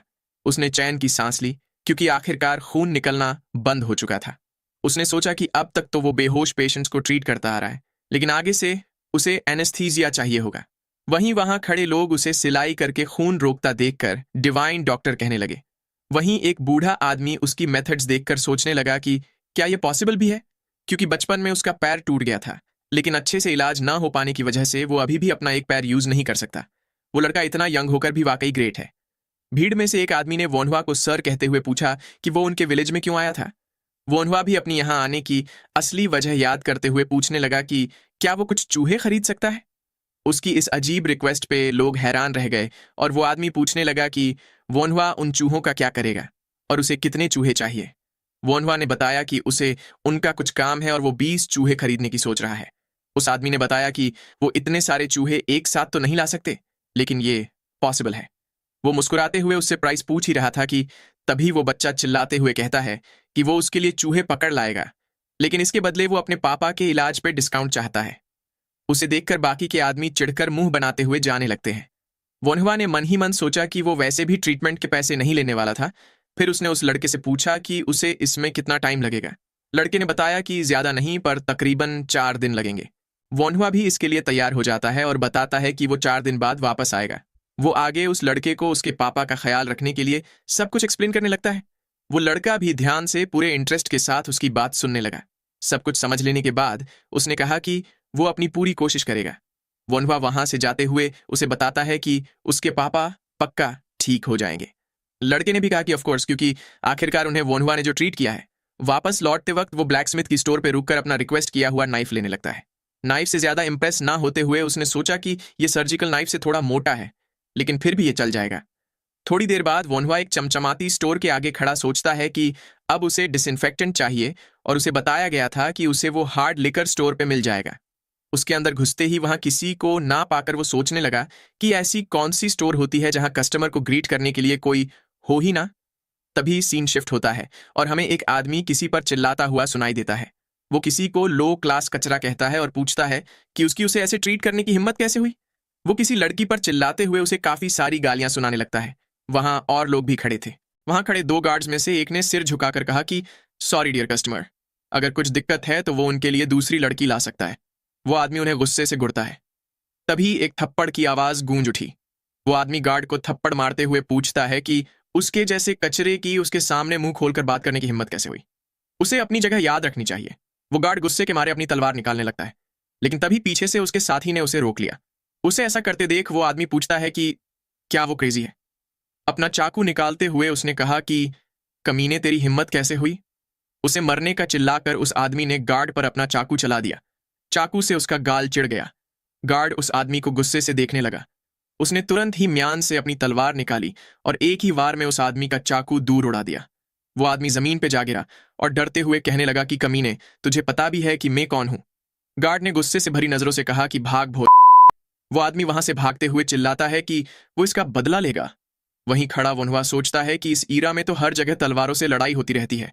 पहले वाला गार्ड अपने साथी से पूछता है कि क्या वो ठीक है। उस गार्ड ने अपना खून पोंछते हुए बताया कि ये कोई पहली बार का नहीं है। तभी वहां खड़े वोन्हवा पर नजर पड़ते ही उसने पूछा कि वो कौन है। वोन्हवा ने बताया कि वो एक फिजिशियन है। उसने आगे कहा कि वो गार्ड इंजर्ड है, क्या वो उसका इलाज कर सकता है। गार्ड को इतने यंग बच्चे के फिजिशियन होने पर यकीन नहीं होता। वो वहां से जाते हुए कहता है कि शायद तुम यहां शराब पीने आए हो, तुम वहां अंदर जाके उसे पी सकते हो। जाता हुआ गार्ड अपने साथी से कहता है कि इतने यंग बच्चे का फिजिशियन होने का कोई चांस ही नहीं है। उसका साथी उसे साथ में ड्रिंक करने को बोलता है। वहीं पीछे खड़ा वोन्हवा सोचता है कि क्या ये ठीक है। उसे लगता है कि उस बंदे की नस कट चुकी है, लेकिन अगर पेशेंट ही इलाज करवाना ना चाहे तो वो भी क्या ही कर सकता है। उसने अपने पास खड़ी लेडी से कहा कि वो हार्ड लिकर खरीदना चाहता है। उस लेडी ने मुस्कुराते हुए उसे बताया कि इस स्टोर में वो लोग अल्कोहल अलग से नहीं बेचते, उसे वो पास वाले बार में मिल जाएगा। वोन्हवा उस लेडी को थैंक यू बोलकर वहां से जाने लगता है। वो अपने पास वाले बार से डिसइंफेक्टेंट लेने का डिसाइड करता है। ऐसे ही रात हो जाती है। वोन्हवा हाथ में लिकर की बोतल लिए घर की ओर जाने लगता है। वो सोच रहा था कि अब से उसे डिसइंफेक्टेंट आसानी से मिल जाएगा। उसे ये काफी बार चाहिए होगा, इसलिए वो इस पर डिस्काउंट मांगने की भी सोचता है। तभी किसी को अपने साथी को उठने के लिए आवाज लगाता सुन वोन्हवा का ध्यान उस तरफ गया। एक बंदा लेटे हुए अपने भाई से पूछ रहा था कि क्या वो ऐसे ही मर जाएगा। उसका भाई उसे बताता है कि तू क्यों मरेगा, और ये इस मेडिसिन से खून क्यों नहीं रुक रहा। वो अपने भाई को थोड़ा इंतजार करने को बोलता है क्योंकि फिजिशियन जल्द ही आ जाएगा। पर वो मन ही मन सोचता है कि उसने कब का किसी को उस फिजिशियन को बुलाने के लिए भेजा है, लेकिन वो अब तक आया क्यों नहीं। वहां पर लेटे बंदे को वोन्हवा पहचान जाता है। उसने सोचा कि वो यहाँ ट्रीटमेंट लेने आए होंगे। वो झिझकते हुए सोचने लगा कि वो सामने से नहीं जाएगा क्योंकि उन्होंने पहले ही एक बार उसे रिजेक्ट कर दिया है। उसे दूसरों के काम में टांग नहीं अड़ानी चाहिए, आखिर उसकी भी तो कोई सेल्फ रिस्पेक्ट है। तभी उसके पैर से कुछ आवाज होती है। पहला गार्ड खुश होते हुए पीछे मुड़कर पूछता है कि क्या ये फिजिशियन बॉन्ग है, लेकिन उसे वहां बाहर निकलता हुआ वोन्हवा दिखता है। लेकिन फिर भी वो उसे रोकते हुए पूछता है कि क्या वो उसके भाई का इलाज कर सकता है। वोन्हवा ने सोचा कि वो तो यहां से जाने की सोच रहा था। उसे फीलिंग आ रही थी कि उसे ये नहीं करना चाहिए। तभी वो गार्ड उसे रिक्वेस्ट करते हुए कहता है कि उसके भाई का खून बहना बंद नहीं हो रहा, क्या वो उसे ट्रीट कर सकता है। वोन्हवा ने कहा कि लेकिन तुमने तो कहा था कि तुम्हें इलाज नहीं चाहिए। गार्ड ने कहा कि हाँ, लेकिन फिजिशियन बॉन्ग दूसरे विलेज गए हैं, तो उनकी जगह प्लीज तुम इसका इलाज कर दो। वोनवा ने झिझकते हुए कहा कि किसी और के क्लिनिक में बिना ओनर की मौजूदगी में पेशेंट को ट्रीट करना अप्रोप्रिएट नहीं है। गार्ड ने कहा कि अगर ऐसी बात है तो वो अपने भाई को बाहर लेकर आएगा। वोनवा ने गहरी सांस लेते हुए कहा कि इसकी कोई जरूरत नहीं है और उसे इलाज नहीं करना चाहिए। लेकिन तभी वो गार्ड उसके सामने घुटनों पे बैठ गया और पहले की गई बदतमीजी के लिए माफी मांगते हुए अपने भाई को ट्रीट करने के लिए रिक्वेस्ट करने लगा। उसे इतना इंसिस्ट करता देख वोनहुआ भी सोच में पड़ गया। उसने बताया कि वो अभी भी एक यंग मेडिकल स्टूडेंट ही है, क्या उसे ये चलेगा? गार्ड ने कहा कि वो उनसे तो बेहतर ही होगा। वोनहुआ ने उसे क्लियर किया कि वो उसको ट्रीट करने का ट्राई करेगा, लेकिन अब थोड़ी देर हो चुकी है, इसलिए वो कोई गारंटी नहीं दे सकता। गार्ड उसे अंदर का रास्ता दिखाने लगा, लेकिन तभी वहां कोई आ गया। वो बूढ़ा आदमी हांफते हुए पूछने लगा कि क्या यहाँ कोई पेशेंट है? उसने सुना था कि ये अर्जेंट है। गार्ड उन्हें फिजिशियन बॉन्ग कहकर बुलाता है। वो उन्हें अपने भाई का इलाज करने को कहता है। वहीं वनवा सोच रहा था कि ये सही टाइम पे आ गए। क्या मुझे देखना चाहिए कि वो उसे कैसे ट्रीट करते हैं?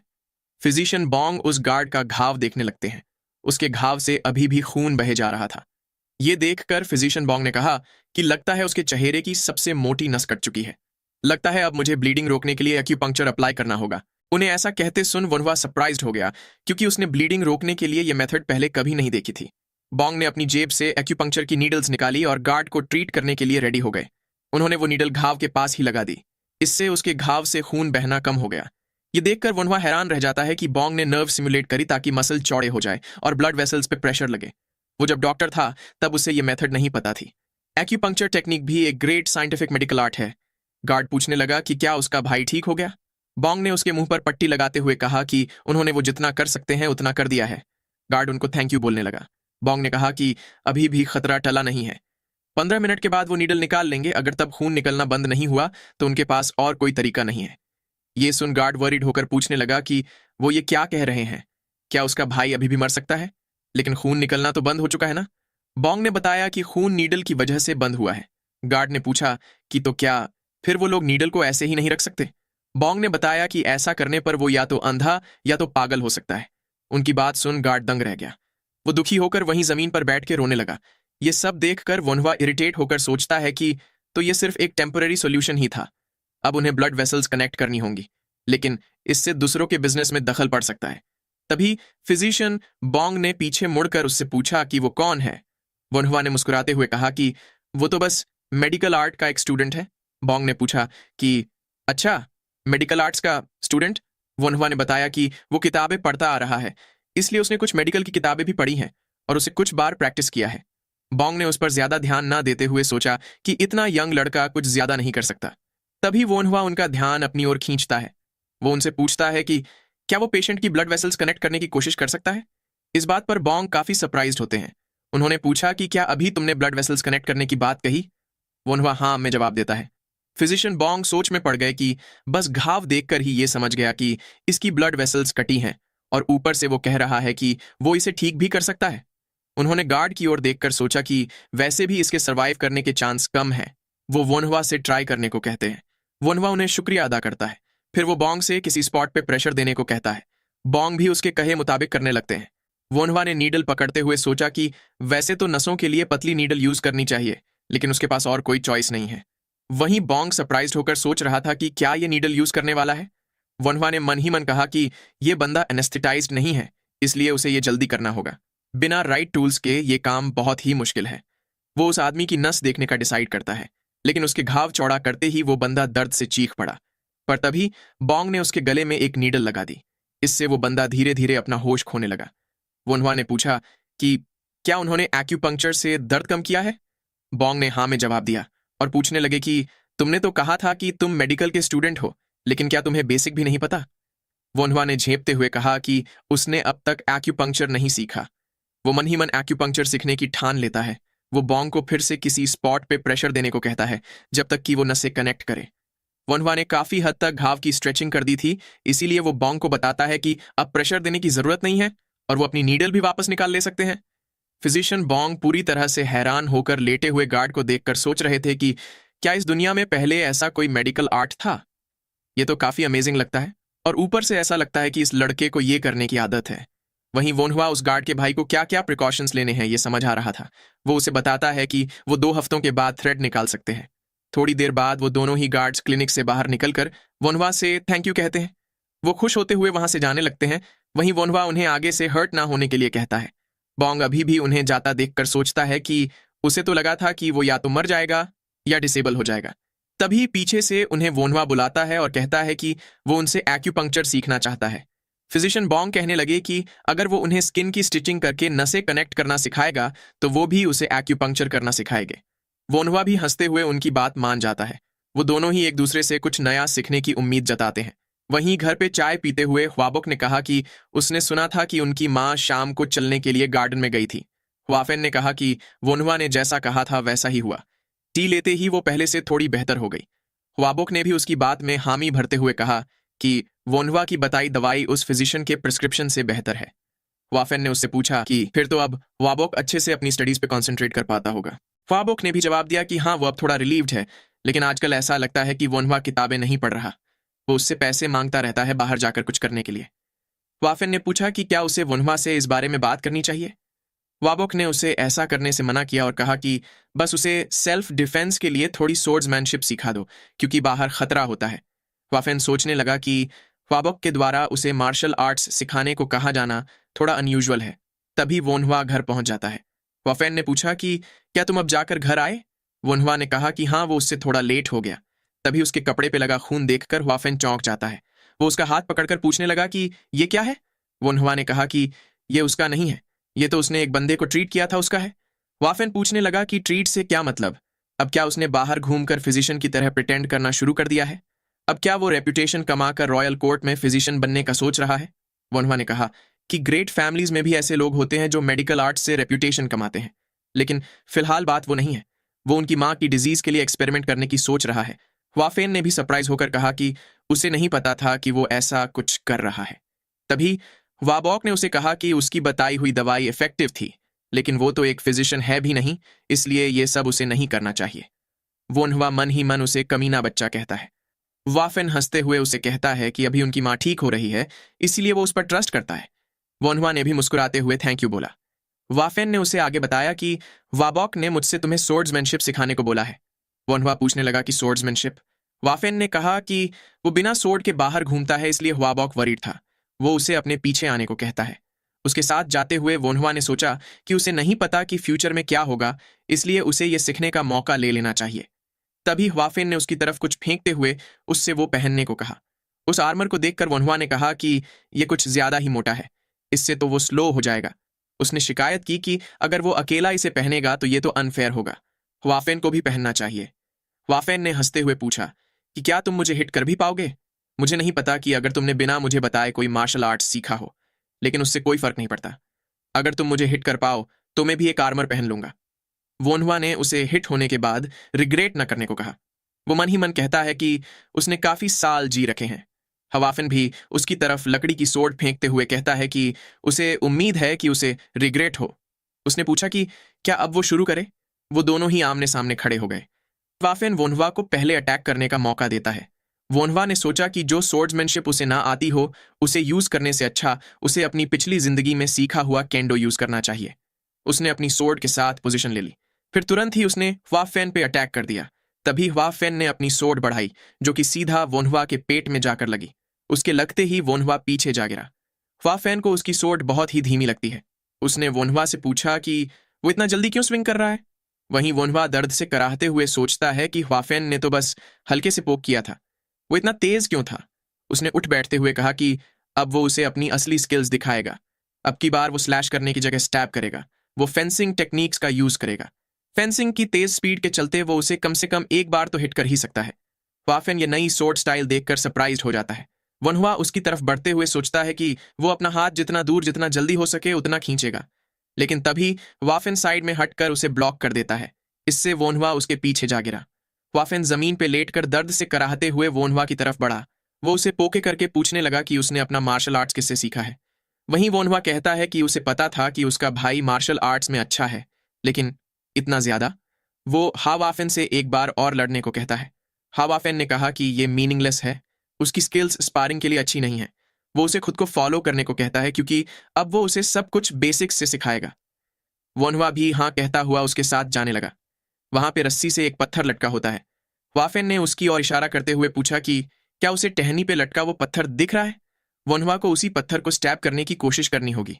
वोनवा ने पूछा कि क्या बस इतना ही। वो उसकी तरफ बढ़ते हुए सोचने लगा कि क्या उसे बस इस पत्थर को ही स्टैब करना है। ये तो काफी इजी है। क्या उसका भाई उसका मजाक उड़ा रहा है। तभी पीछे से वाफेन ने उसे डांटते हुए पूछा कि वो क्या कर रहा है। वोनवा ने पूछा कि क्या हो गया। वाफेन ने सोर्ड की मदद से जमीन पर टैप करते हुए कहा कि इधर से करो। उसने वोनवा को बिना डिस्ट्रैक्ट हुए ध्यान से देखने को कहा। वोनवा सोचने लगा कि ये कुछ ज्यादा ही दूर नहीं हो गया। तभी हवाफेन तेजी से आगे बढ़ा और पत्थर को स्टैब कर दिया। वोनवा ये देखकर पूरी तरह से हैरान रह जाता है।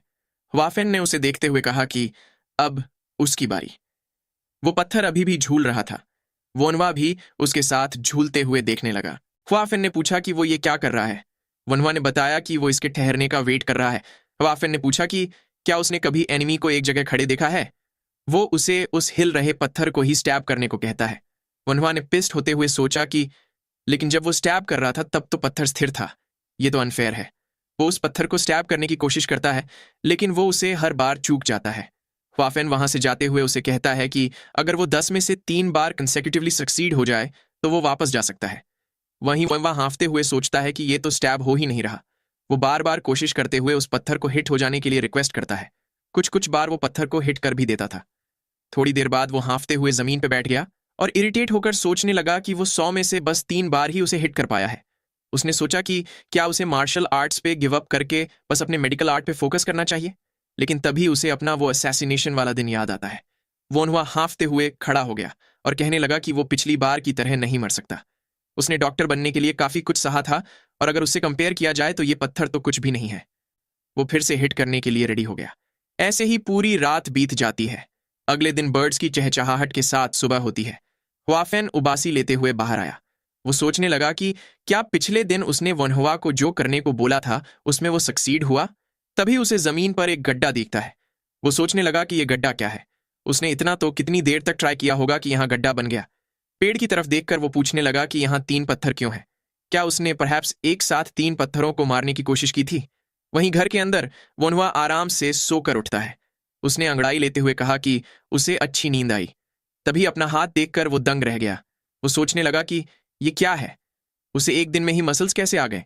ये अजीब है क्योंकि उसे तो दर्द भी नहीं हो रहा। क्या ये रीइंकार्नेशन से मिला बफ है। तभी उसे फिजिशियन बॉन्ग याद आते हैं। उसने उनसे आज मिलने को कहा था। सीन शिफ्ट होता है और हमें शहर दिखाया जाता है। फिजिशियन बॉन्ग का क्लिनिक ओपन हो चुका है। वो वहीं बैठे हाथ में कुछ पकड़कर कहते हैं कि उन्होंने ब्लैकस्मिथ से जल्दबाजी में ये नीडल भी बनवाई। वोनहुआ अब तक आया क्यों नहीं। उन्होंने याद करते हुए सोचा कि इंसान की नसें पतली होती हैं लेकिन वो तो मोटी नसों वाले पिग्स को भी स्टिच नहीं कर पा रहे थे। उन्हें इसकी आदत डालने के लिए कई दसों पिग्स लेने पड़ेंगे। तभी वोनहुआ वहां पहुंच जाता है। उसे वहां देखते ही बॉन्ग खुशी से उसकी ओर बढ़े और पूछने लगे कि क्या उसने खाना खाया।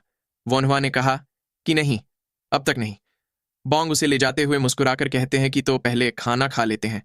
खाना देखकर तो वोनहुआ की खुशी का ठिकाना ही नहीं था। वो मीट देखकर काफी एक्साइटेड हो जाता है। उसे रीइंकार्नेशन के बाद ये पहली बार मीट खाने को मिल रहा है। वो मील के लिए शुक्रिया करता है और खाने लगता है। तभी बॉन्ग ने उसे एक नीडल दिखाते हुए कहा कि उसने ये तैयार करवाया है। उसका इसके बारे में क्या ख्याल है। उस नीडल को देखकर वोनहुआ काफी सरप्राइज्ड रह गया। वो पूछने लगा कि उन्हें ये कहाँ से मिली। उसने सोचा कि ये तो एकदम परफेक्ट है। बॉन्ग ने पूछा कि क्या ये खराब है। वोनहुआ ने बताया कि नहीं, बल्कि ये तो उसने जितना सोचा था उससे भी बेहतर है। इसे किसने बनाया। वो सोचता है कि वो उससे और भी टूल्स बनवा सकता है। बॉन्ग ने बताया कि ये उन्होंने दूसरे शहर के ब्लैकस्मिथ से बनवाया था।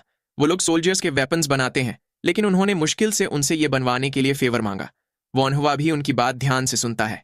फिर उसने उन्हें थोड़ी देर रुकने को बोलकर एक कागज निकाल के उस पर काफी सारे और टूल्स की ड्राइंग बनाने लगा। बॉन्ग ने पूछा कि ये सब क्या है। वोनहुआ उन्हें सारे टूल्स के काम समझाता है, जैसे कि ब्लड वेसल्स पकड़ने के लिए, स्टिचिंग के लिए, हड्डी स्प्रेड करने के लिए, वगैरह वगैरह। बॉन्ग ने कहा कि वो गारंटी नहीं दे सकता क्योंकि ये सारे टूल्स बनवाने के लिए कुछ ज्यादा ही डिटेल्ड है।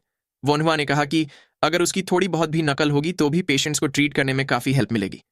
थोड़ी देर बाद उसने खाना खत्म कर लिया। वो डकार मारते हुए फिर से खाने के लिए थैंक्स कहने लगा। बॉन्ग कुछ ढूंढते हुए कहते हैं कि उनके पास उसे दिखाने के लिए कुछ है। उन्होंने उसके सामने एक पिग की नस रख के कहा कि उन्होंने पिग की ब्लड वेसल्स पे ट्राई किया था। वोनवा ने पूछा कि क्या उन्होंने प्रैक्टिस की थी। वो मन ही मन कहने लगा कि तभी खाने में इतना सारा मीट था। उसे देखते हुए वोनवा ने कहा कि थोड़ा खून निकल गया, लेकिन फिर भी उन्होंने काफी अच्छा किया है। बॉन्ग ने पूछा कि क्या सही में? तो फिर खून क्यों? वोनवा ने समझाते हुए कहा कि खून का फ्लो भी नसों के साथ बदलता है, इसलिए सबसे पहले उन्हें उसकी डायरेक्शन पता करनी होगी। बॉन्ग भी सब कुछ ध्यान से समझने लगते हैं। वोनवा उन्हें और भी चीजें समझाने लगा। उसने उन्हें स्टिचिंग करके दिखाते हुए कहा कि इसे ऐसे करना है। बॉन्ग ने भी कहा कि वो समझ गए। तभी एक बंदा कोई मनिकिन लाकर कहता है कि वो उन्होंने जो मंगवाया था उसे ले आया है। बॉन्ग ने उसे वहां रखने को कहा। वोनवा सोचने लगा कि क्या अब उसकी एक्यूपंक्चर सीखने की बारी है। बॉन्ग उसे ध्यान से देखने को कहते हैं। उन्होंने मैनिकिन के सिर की तरफ इशारा करके कहा कि इसे वेंड पॉइंट कहते हैं और ये हेडेक्स के लिए होता है। बेंड पॉइंट लार्ज इंटेस्टाइन की मूवमेंट से रिलेटेड होने के लिए जाना जाता है। वनवा ने इतने सारे पॉइंट्स देखकर सोचा कि उसे तो लगा था कि बस कुछ ही एक्यूपंक्चर पॉइंट्स होते हैं। उसने बॉन्ग से पूछा कि क्या इस पर जितने हैं उतने ही एक्यूपंक्चर पॉइंट्स होते हैं। बॉन्ग ने बताया कि जहां तक उन्हें पता है बस इतने ही हैं, लेकिन कहा जाता है कि सिर्फ रॉयल कोर्ट के फिजिशियन को कुछ और स्पॉट्स भी पता है। वनवा सोचने लगा कि इसका मतलब उन लोगों ने अब तक सारे पॉइंट्स नहीं ढूंढे। तभी उसे कुछ अजीब फील होता है। उसे कुछ और पॉइंट्स दिखने लगते हैं। वो सोचता है कि क्या ये मॉडर्न एक्यूपंक्चर पॉइंट्स हैं? यहां तक कि उनके बाजू में एक्सप्लेनेशन भी लिखा हुआ है। ये मेमोरी की तरह नहीं बल्कि अपने सामने एक किताब पढ़ने की तरह फील होता है। क्या ये भी रीइंकारनेशन के बाद मिली एबिलिटी है? तभी बॉन्ग ने कहा कि इतना एक्सप्लेनेशन बेसिक्स के लिए काफी है। वनवा का ध्यान अपनी तरफ ना पाकर उन्होंने टेबल पे हाथ मारते हुए पूछा कि क्या वो उन्हें सुन रहा है। वनवा ने डरते हुए हाँ में जवाब दिया। उसने गुस्से से भर चुके बॉन्ग से कहा कि वो सुन रहा था। बॉन्ग ने पूछा कि तो फिर अभी मैंने सी ऑफ विटैलिटी के बारे में जो कहा वो बताओ। वनवा कहने लगा कि वो बैक पेन के लिए होता है। तभी उसे फिर से कुछ फील होता है। उसके सामने ह्यूमन बॉडी का और भी एक्यूरेट 3D मॉडल दिखने लगता है। वो उसे देखकर फिर से डिस्ट्रैक्ट हो गया। उसका ध्यान फिर से भटका हुआ पाकर बॉन्ग बहुत ही ज्यादा अनॉयड हो रहे थे। उन्होंने गुस्से से कहा कि वो जवाब देते हुए बीच में क्या सोच रहा है। वोनवा भी अपना ध्यान वापस उनकी तरफ करता है। बॉन्ग गुस्से से वहां से जाते हुए कहते हैं कि शायद वो अभी एक्यूपंक्चर के बारे में उनसे सुनने या सीखने के लिए रेडी नहीं है। वोनवा कहने लगा कि ऐसी बात नहीं है। बॉन्ग ने कहा कि अगर ऐसा है तो वो चेक करेंगे कि वोनवा सच में रेडी है या नहीं। वो किसी से उनके कमरे से ऑल एक्यूपंक्चर टेक्निक्स की किताब लाने को कहते हैं। सारी एक्यूपंक्चर टेक्निक्स की किताब के बारे में सुनकर वोनवा भी दंग रह जाता है। बॉन्ग ने उसे काफी सारी किताबें दिखाते हुए कहा कि वो उसे 4 दिन देंगे। 4 दिनों में उसे इनमें लिखी हर चीज याद करनी होगी। तब तक वो उसे एक्यूपंक्चर टेक्निक्स नहीं सिखाएंगे। उन्होंने वो किताबें वोनवा के सामने रख दी। वो भी इसके लिए मान जाता है। बॉन्ग ने कहा कि उन 4 दिनों तक वो ब्लड वेसल स्टिच करने की प्रैक्टिस करेंगे। वोनवा उनसे माफी मांगता है। फिर बॉन्ग उसे 4 दिन बाद मिलने को बोलते हैं और घर जाते वक्त केयरफुल रहने को कहते हैं। घर की ओर जाते हुए वोनवा सोचने लगा कि वो चीजें भी एक्यूपंक्चर सीखते वक्त ही क्यों दिखने लगी। शायद अब से उसे केयरफुल रहना होगा। फिर लेट होता देख वो भागकर घर जाने लगा। थोड़ी ही देर में वो अपने घर पहुंच गया। वो दरवाजे से अंदर घुसा ही था कि तभी किसी ने पूछा कि वो अब तक कहाँ था। ये वाफेन होता है जो उसे सीरियस एक्सप्रेशंस के साथ देख रहा था। वोनवा ने उसे बताया कि वो फिजिशियन बॉन्ग से मिलने गया था। उसने उनसे कुछ एक्यूपंक्चर की किताबें भी बोरो की है जिसकी उसे जरूरत थी। इस पर सरप्राइज्ड होते हुए वाफेन ने पूछा कि क्या वो बॉन्ग फैमिली क्लिनिक वाले फिजिशियन बॉन्ग की बात कर रहा है? क्या वो सच में डॉक्टर बनने की सोच रहा है? वोनवा ने पूरे कॉन्फिडेंस से कहा कि हाँ बिल्कुल। उसे ऐसे देख वाफेन ने मुस्कुराते हुए कहा कि वो उससे अग्री करता है, लेकिन इसके लिए उसे उनकी माँ को भी मनाना पड़ेगा। वोनवा ने भी मुस्कुराते हुए कहा कि वो भी इसके लिए पूरी तरह से डिटर्मिन्ड है। वाफेन उसके इस डिसीजन पे खुश होता है और आगे पूछता है कि क्या पिछले दिन वो सक्सीड हुआ था। वोनवा ने एक स्माइल दी और प्राउड फील करते हुए कहा कि वो पूरे 10 बार सक्सीड हुआ था। उसकी बात पर चौंकते हुए वाफेन ने पूछा कि क्या सही में? वोनवा ने जवाब दिया कि वो इन किताबों को पढ़ने के बाद उसे फिर से वो करके दिखाएगा। वाफेन ने कहा कि फिर से किताबें? वो भागते हुए वोनवा को देखकर सोचता है कि वो झूठ बोलने वालों में से नहीं है, लेकिन फिर भी 10 बार की बात का कोई सेंस नहीं बनता। वहीं कमरे में बैठा वोनवा किताबें पढ़ने लगता है। उसे पता चलता है कि इसमें दी गई इंफॉर्मेशन मॉडर्न एक्यूपंक्चर पॉइंट से अलग है। क्या उसे इन किताबों में अपनी माँ की डिजीज के बारे में कोई इंफॉर्मेशन मिल सकती है? लेकिन काफी ढूंढने पर भी उसे सिर्फ लिवर से रिलेटेड ही कुछ मिलता है। उसने सोचा कि शायद गॉल ब्लैडर का पॉइंट अब तक खोजा नहीं गया। इसलिए वो इस ईरा के एक्यूपॉइंट्स को मॉडर्न ईरा के पॉइंट्स से कंपेयर करने की सोचता है। लेकिन उसे चिंता थी कि अगर किसी ने इसे देख लिया तो काफी प्रॉब्लम हो जाएगी। तभी उसे कुछ आइडिया आता है और वो मुस्कुराते हुए हंगुल यानी कि मॉडर्न कोरियन स्क्रिप्ट को यूज करने की सोचता है, जिसकी खोज अब से 1200 साल बाद होने वाली थी। उसने एक्यूपंक्चर टेक्निक को न्यूरोलॉजी के साथ कंपेयर कर दिया। वो इसे आराम से स्टडी करने लगता है। ऐसे ही शाम हो जाती है और डिनर करते वक्त हुआबॉक उससे बताता है कि उसने ब्रेकफास्ट और लंच दोनों ही स्किप कर दिया था। वो ऐसा तो भला क्या कर रहा है? वोनवा ने बताया कि वो उसने जो फिजिशियन बॉन्ग से एक्यूपंक्चर की किताबें ली थीं उसे कॉपी कर रहा था। ये सुन हुआबॉक ने पूछा कि क्या वो सच में फिजिशियन बनने की सोच रहा है? वोनवा ने आराम से अपना खाना खाते हुए उसे हाँ में जवाब दिया और कहा कि वो फिजिशियन बनना चाहता है। उसकी बात पे हुआबॉक भड़क जाता है और चिल्लाकर पूछता है कि उसने क्या कहा। क्या उन लोगों ने उसे बाहर पढ़ने इसलिए भेजा था कि वो एक फिजिशियन बन सके? वोनवा पिस्ट होते हुए सोचता है कि सारा डॉक्टर बनने में क्या गलत है। वो भी हुआबॉक से थोड़ा ऊंचे आवाज में बात करते हुए पूछता है कि सिर्फ फिजिशियन से उसका क्या मतलब? वो लोगों को ट्रीट करने और जिंदगी बचाने वाली फील्ड के बारे में ऐसा कैसे बोल सकता है? हुआबॉक ने कहा कि उसके कहने का मतलब ये नहीं था कि लोगों का इलाज करना गलत है। वो बस इतना कहना चाहता है कि वो लोग एक ग्रेट फैमिली को बिलोंग करते हैं। उन्हें किताबों और अपने पूर्वजों की विजडम की मदद से अपने एम्परर को सर्व करना चाहिए। उसकी बात पे वोनहुआ इरिटेट हो जाता है। उसने उसे चिल्लाकर पूछा कि तो फिर वो खुद ही क्यों नहीं कर लेते? वो टेस्ट दे और उसे पास कर दे। उनके फादर और उनके ग्रैंडफादर और अब वो, ऐसा नहीं है कि उन्हें कुछ आता नहीं था इसलिए वो सब सिविल सर्वेंट नहीं बन पाए। लेकिन वो इसलिए सिविल सर्वेंट नहीं बन पाए क्योंकि उन लोगों ने कभी रिश्वत नहीं दी। वो आगे अपने भाई से कहता है कि आप काफी टैलेंटेड और अच्छे दिल के आदमी हो। आप बिना रिश्वत दिए भी गवर्नमेंट में काम कर सकते हो। लेकिन मैं ना तो वैसा इंसान हूं और ना ही उस रोल के लिए अच्छा हूं। इसलिए आप चाहे जो भी कहे, लेकिन मैं तो एक फिजिशियन ही बनूंगा। मैं लोगों की बीमारियों का इलाज करूंगा और उन्हें मरने से बचाऊंगा ताकि वो एक अच्छी जिंदगी जी सके। उसकी बात का हुआबॉक भी कोई जवाब नहीं दे पाता। इतना कहकर वोनहुआ वहां से जाने लगता है। हुआफेन उसे उसके लिए रुकने को बोलता है। वहीं हुआबॉक एक गहरी सांस छोड़ता है। हुआफेन वोनहुआ के गले में हाथ डाल के हंसते हुए बोलता है कि उसे नहीं पता था कि वो ऐसे भी बात कर सकता है। उसका छोटा भाई काफी बड़ा हो चुका है। वोनहुआ ने कहा कि उसने कुछ ज्यादा ही डायरेक्टली बोल दिया, लेकिन वो सच था। हुआफेन जवाब देता है कि हाँ, वो डायरेक्ट तो था लेकिन सही भी था। पर सच्चाई जानने में और उसे बोलने में काफी फर्क होता है। उनके बड़े भाई को भी सच पता ही होगा, लेकिन वो कभी बोल नहीं पाए। वोनहुआ कहता है कि ये बहुत ही कॉम्प्लिकेटेड है। ख्वाफिन माहौल हल्का करते हुए मुस्कुराकर उसे कहता है कि जब कुछ कॉम्प्लिकेटेड लगे तो उसे पसीना बना के बहा देना चाहिए। वोनहुआ पूछता है कि ये कब से होने लगा? वहीं ख्वाफिन उसकी बात को इग्नोर करते हुए उसका हाथ पकड़कर बैकयार्ड में जाने को बोलता है। वो ये भी पता कर सकता है कि वोनहुआ 10 बार कैसे सक्सीड हुआ। फिर सीन शिफ्ट होता है और हमें वोनहुआ एक के बाद एक तीनों पत्थरों को हिट करता हुआ दिखाई देता है। वो प्राउडली अपने भाई को बताता है कि देखो, मैंने स्टैब कर दिया। वाफिन भी उससे काफी इंप्रेस्ड हो जाता है।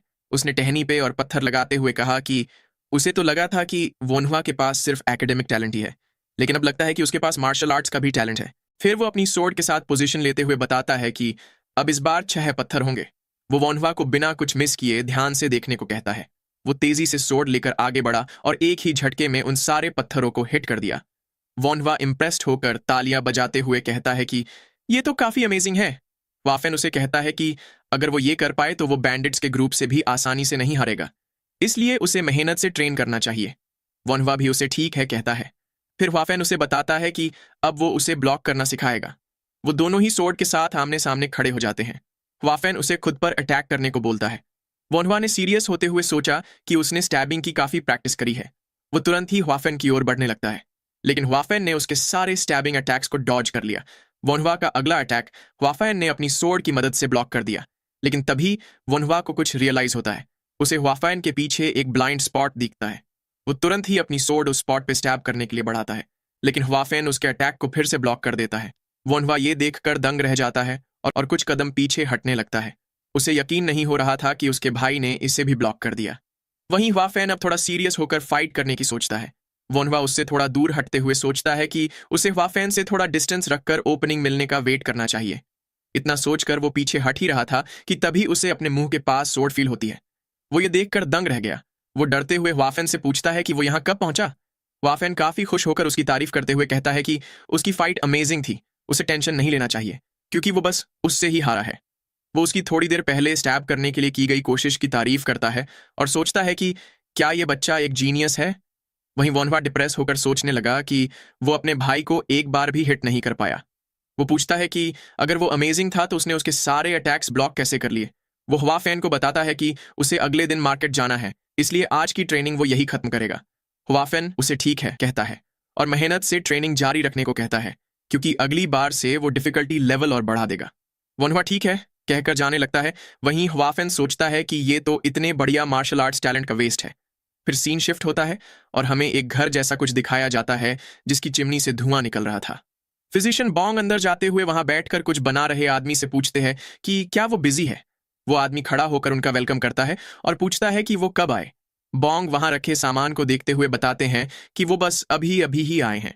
वो आदमी उनके लिए चाय बनाने लगता है और पूछता है कि उन्हें इतनी देर रात को उसका क्या काम पड़ गया।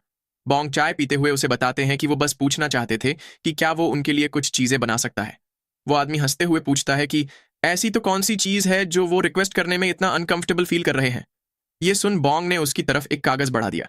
उस कागज में ड्रॉ किए गए टूल्स देखकर उस आदमी ने पूछा कि ये क्या है। बॉन्ग ने उसे बताया कि ये लोगों का इलाज करने के टूल्स है। इलाज करने की बात सुनकर वो आदमी भी सरप्राइज्ड रह गया। उसने बॉन्ग से पूछा कि क्या वो लोगों का इलाज करते वक्त इन टूल्स का इस्तेमाल करते हैं। बॉन्ग ने बताया कि इनका इस्तेमाल वो नहीं बल्कि उनका स्टूडेंट वॉन हुआ करेगा। उस आदमी के वॉन हुआ के बारे में पूछने पर बॉन्ग उसे बताते हैं कि वो एक यंग लड़का है, लेकिन वो बहुत ही ग्रेट है। अगले दिन सुबह वॉन हुआ किसी को गुड मॉर्निंग कहते हुए पूछता है कि क्या वो आ गए, पर उन्हें तो पिछले दिन ही आ जाना चाहिए था ना। उन दोनों में से एक आदमी बताता है कि फिलहाल के वक्त माउंटेन पे काफी सारे बैंडिट्स हैं, इसलिए उन्हें थोड़ी देर हो गई। वोनवा उसे ठीक है कहता है और बताता है कि वो पहले सामान देखेगा। उन वीड्स को देखकर उसने कहा कि उसे हर्बल मेडिसिन के बारे में थोड़ा नॉलेज है, लेकिन वो पॉइजनस वीड्स के बारे में कुछ नहीं जानता, इसलिए क्या वो उसे थोड़ा एक्सप्लेन कर सकते हैं। दूसरा आदमी उसे उन वीड्स के बारे में समझाने लगता है। सब कुछ समझ लेने के बाद वोनवा को यकीन हो जाता है कि ये पॉइजनस वीड्स है और फिर वो उनसे इसका प्राइस पूछने लगता है। पहला आदमी बताता है कि इन सब के 2 कॉइन्स हुए। वोनवा मुस्कुराते हुए उनके एफर्ट के लिए थैंक्स कहता है और उन्हें 5 कॉइन्स देते हुए बताता है कि उसे अगली बार जब चाहिए होंगे तो वो उनके पास आएगा। ज्यादा कॉइन्स पाकर वो दोनों ही आदमी काफी खुश हो जाते हैं और उसे थैंक यू कहते हैं। वहां से निकलते हुए उन्होंने कहा कि उसे जब भी चाहिए वो उनके पास आ सकता है। वोनवा भी उन्हें ठीक है कहकर वापस जाते हुए अपना ख्याल रखने को कहता है। उन वीड्स को पकड़कर वो सोचता है कि इतना अमाउंट एक्सपेरिमेंट्स के लिए काफी होगा। अब वो एनेस्थीसिया बना सकता है। फिर वो वहीं पिछले दिन वाली बस्ती में पहुंच जाता है। लोगों से उस आदमी के घर का पता पूछते हुए वो उसके घर तक पहुंच जाता है। वो एक्सक्यूज मी कहते हुए घर के अंदर जाने लगा। बेड पर लेटा आदमी भी उसे मिस्टर फिजिशियन कहते हुए अंदर आने को बोलता है। वो वॉनहुआ से माफी मांगता है क्योंकि उसकी वजह से उसे ऐसी जगह पे आना पड़ा। तभी वॉनहुआ का ध्यान किसी चीज पर गया। वहां पिंजरे में कुछ चूहे पकड़ कर रखे हुए थे। उसे पिछले दिन वाला वो बच्चा याद आता है और वो इम्प्रेस होते हुए सोचता है कि उसने काफी सारे चूहे पकड़ लिए हैं। फिर वो उस आदमी के पास जाते हुए पूछता है कि उसका पैर कैसा है। उस आदमी ने कहा कि वो ठीक है। वनवा उसके पैर से पट्टी निकालते हुए देखने लगता है। उस पे इन्फेक्शन हुआ देखकर उसने मन ही मन कहा कि उसे पता था कि ऐसा कुछ होगा, क्योंकि घाव को अल्कोहल से डिसइंफेक्ट नहीं किया गया था। उसने अपने पास से लिकर की बोतल निकाली और उसे डिसइंफेक्ट करने का सोचा। वहीं वो आदमी बोतल देखकर काफी खुश हो जाता है और पूछने लगता है कि क्या ये अल्कोहल है। ये पक्का अल्कोहल है। वनवा ने पूछा कि क्या उसे अल्कोहल पसंद है। वो आदमी मुंह से लार टपकाते हुए कहता है कि वो पैसों की कमी के चलते उसे पी नहीं पाता। वोनवा ने एक कपड़े के टुकड़े पर लिकर डालते हुए कहा कि इस अल्कोहल का इस्तेमाल घाव को डिसइंफेक्ट करने के लिए किया जाएगा। वो आदमी पूछने लगा कि क्या वो बचा हुआ अल्कोहल पी सकता है।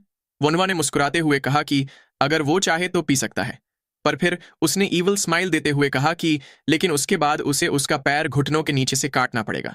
वो आदमी डरते हुए मना करने लगता है। डिसइंफेक्शन हो जाने के बाद वो उस आदमी को बताता है कि अब वो चूहों के साथ कुछ करेगा। वो आदमी उसे वो जो चाहे करने के लिए कहता है। वोनवा चॉपस्टिक से वीड्स पकड़कर चूहे के पास ले जाते हुए मन ही मन उन्हें इसे खा लेने को कहता है।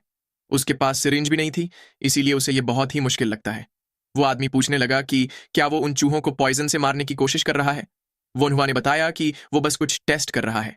वो ऐसी हर्बल मेडिसिन ढूंढ रहा है जो किसी को कुछ देर के लिए बेहोश कर सके। वो उस आदमी से पूछता है कि क्या वो ऐसे किसी को जानता है जिसे पॉइजनस वीड्स के बारे में पता हो। उस आदमी ने बताया कि वो पॉइजनस वीड्स के बारे में जानता है, लेकिन उसे ऐसी किसी चीज के बारे में नहीं पता। तभी वो बच्चा घर आ जाता है। वहां वोनवा को देखकर वो सरप्राइज्ड हो गया। वहीं वोन्हवा उसे देखकर खुश हो जाता है। उसने उसकी तरफ लिकर की बोतल बढ़ाते हुए कहा कि उसे डिसइंफेक्टेंट के लिए पानी की जगह इस अल्कोहल को यूज करना चाहिए।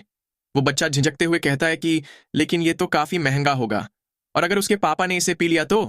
वोन्हवा ने उस आदमी को ईविल लुक देते हुए कहा कि अगर ऐसा कुछ हुआ तो ज्यादा दिक्कत की बात नहीं है, उन्हें बस उसका पैर काटना होगा। वो आदमी भी डरते हुए कहने लगा कि वो उसे नहीं पिएगा। वोन्हवा उस लड़के को साथ में काम करने को कहता है। यहाँ पर हमें इस लड़के का नाम पता चलता है। इसका नाम होता है ओबो। वोन्हवा उसके साथ बाहर जाते हुए पूछता है कि क्या यहाँ आस पास कोई खाली घर है? ओबो ने हाँ में जवाब देते हुए कहा कि अगर वो चूहों के साथ एक्सपेरिमेंट करना चाहता है तो वो इस घर का यूज कर सकता है। ओबो उसे उंगली के इशारे से वो घर दिखाता है। उसके अंदर जाते उसने बताया कि यहाँ एक दादी माँ अपनी पोतियों के साथ रहती थी, लेकिन उनके मर जाने के बाद पोतियों को ब्रॉथल जाना पड़ा। वोन्हवा ने सोचा कि हर कोई मुश्किल हालातों से गुजर रहा है। वो दोनों बैठकर चूहों के पिंजरे को देखने लगे। वोन्हवा ने पूछा कि वो पॉइजन को राइस में कोट करके चूहों को कैसे खिला सकता है। ओबो ने पूछा कि क्या वो ऐसे ही नहीं खाएंगे? क्या चूहे इतने स्मार्ट होते हैं? वोन्हवा ने बताया कि वो स्मार्ट नहीं होते, लेकिन ये पक्का उनकी इंस्टिंक्ट्स होंगी, वो उसे खाते ही नहीं है। ओबो ने अपना 900 आईक्यू लगाते हुए कहा कि क्या होगा अगर हम पॉइजन उनके मुंह में इतना अंदर डाल दे कि वो उसे बाहर निकाल ही ना पाए। वोन्हवा भी इस आइडिया पे खुश होते हुए कहने लगा कि तो फिर वो खुद उसका मुंह खोलेगा और ओबो उसके मुंह में खाना डालेगा। वोन्हवा मुश्किल से चूहे को पकड़ते हुए ओबो से जल्दी करने को कहता है। ओबो भी उसे खिलाने की कोशिश करते हुए कहता है कि वो ट्राई कर रहा है। ऐसे ही करते हुए उन्होंने चूहे को चावल के 5 दाने खिला दिए। चूहे को होश खोता देख वोन्हवा ने कहा कि ये तो सही में इफेक्टिव है। ओबो ने बताया कि उसे नहीं लगता कि ये बच पाएगा। वो अब की बार 4 दाने ट्राई करने को कहता है। ऐसे ही करते करते उन्होंने 3 चूहों को निपटा दिया। वोन्हवा बाकी बचे चूहों को देखकर सोचने लगा कि क्या LD50 चावल के 2 दाने जितना है। उसे ये काम काफी लंबा लग रहा था। उसने खड़े होते हुए ओबो से वहीं रुककर देखने को कहा कि चूहे कैसे मरते हैं। ओबो ने कहा कि लेकिन उसे तो अगले दिन सुबह काम पे जाना है, इसलिए उसे जल्दी सोना होगा।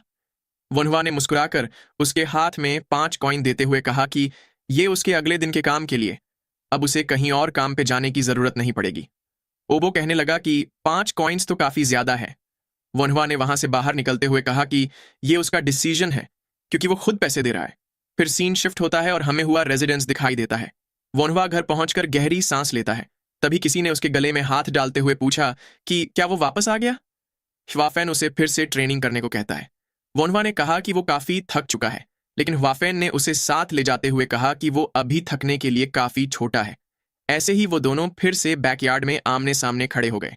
ह्वाफेन ने पूछा कि क्या उसे जो पिछले दिन उसने ब्लॉकिंग टेक्निक दिखाई थी वो याद है। वो अपनी सोर्ड के साथ रेडी होते हुए वोन्हवा को वही टेक्निक ट्राई करने को कहता है। वोन्हवा पहले तो अनॉयड होते हुए उसे खुद को रेडी होने के लिए थोड़ा टाइम देने को कहता है, लेकिन बाद में अपनी पोजीशन लेकर ट्राई करने के लिए रेडी हो जाता है। ह्वाफेन ने उसे देखकर स्माइल दी और फिर तुरंत ही उसकी ओर झपट पड़ा। उसको इतना तेजी से आता देख वोन्हवा हैरान रह जाता है। ह्वाफेन की सोर्ड से ब्लू एनर्जी निकलने लगती है। ये देखकर तो वोन्हवा और भी सरप्राइज्ड हो जाता है। उसे समझ नहीं आ रहा था कि ये क्या है, लेकिन फिर भी उसने अपनी सोर्ड रेडी कर ली। उसने सोर्ड स्विंग करके ह्वाफेन का पहला अटैक ब्लॉक कर दिया। ये देखकर ह्वाफेन तुरंत ही पीछे हटने लगता है। उसे यकीन नहीं होता कि वोन्हवा ने उसे ब्लॉक कर दिया। वहीं वोन्हवा पूछता है कि उसने अभी अभी क्या किया। उसे अपनी तरफ कुछ आता हुआ दिखा था, लेकिन ह्वाफेन अभी भी पूरी तरह से हैरान यही सोच रहा था कि उसने इसे ब्लॉक कैसे कर लिया। ये अब्सर्ड है। आखिर ये बच्चा चीज क्या है? उसने वोन्हवा से कहा कि उसने एक्सपेक्ट नहीं किया था कि वो इनर एनर्जी भी ब्लॉक कर सकता है। वोन्हवा इनर एनर्जी का नाम सुनकर सरप्राइज्ड होते हुए पूछने लगा कि क्या ये वही गोकू वाली एनर्जी है। ह्वाफेन ने बताया कि इसे इनर क्यूई टेक्निक भी कह सकते हैं। वोन्हवा की आंखें ये सुनकर चमक उठी और वो अपने भाई से पूछने लगा कि क्या वो उसे भी ये टेक्निक सिखाएगा। ह्वाफेन उसे टालते हुए इस बारे में बाद में कभी बात करने को कहता है। वो उसे बताता है कि पहले उसे ट्रेन होना पड़ेगा। वोन्हवा ने उसके सामने शर्त रखी कि अगर वो ह्वाफेन का अटैक एक बार में ब्लॉक कर पाए तो उसे वो टेक्निक उसे सिखानी पड़ेगी। ह्वाफेन स्मर्क करते हुए उसे एरोगेंट बच्चा कहता है। उसने तुरंत ही वोन्हवा पर अटैक कर दिया। वोन्हवा ने उसके 2 अटैक्स अपनी सोर्ड से ब्लॉक कर दिए, लेकिन बाकी के 2 अटैक उसे लग जाते हैं। ह्वाफेन सोचने लगा कि क्या इसने फिर से ब्लॉक कर दिया। वोन्हवा अफसोस जताता है कि वो 2 बार हिट हो गया। ह्वाफेन ने पूछा कि क्या वो अभी से थक गया। वोन्हवा ने कहा कि वो अपने छोटे भाई पे कुछ ज्यादा ही हार्ड हो रहा है। ह्वाफेन उसे देखकर सोचने लगा कि ये बच्चा वाकई में अलग है। उसने खुद ये करने के लिए सालों तक ट्रेनिंग की थी, लेकिन ये बस कुछ ही दिनों में इसे सीख गया। फिर वो वहां से जाते हुए कहने लगा कि अभी के लिए इतना काफी है, वो वॉनहुआ को अपने साथ होंग सियोइन चलने को कहता है क्योंकि वो उसके लिए कुछ डिलीशियस खरीदना चाहता है। वॉनहुआ ने कहा कि वो काफी थक चुका है, तो क्या वो यहीं रुक सकता है? वाफेन ने कहा कि वो जब से बाहर से पढ़ाई करके आया है वो कभी उसके साथ बाहर नहीं गया, इसलिए चलो। वो हंसते हुए उसे जल्दी चलने को कहता है क्योंकि उसे भूख लगी है। वहीं वोनहुआ इरिटेट होकर सोचने लगा कि ये बंदा कभी किसी की नहीं सुनता। फिर हमें शहर का सीन दिखाया जाता है। भीड़ के बीच चलते हुए वाफेन वोनहुआ से पूछता है कि वो क्या खाना चाहता है। वोनहुआ ने कहा कि उसे नूडल्स भी चलेंगे।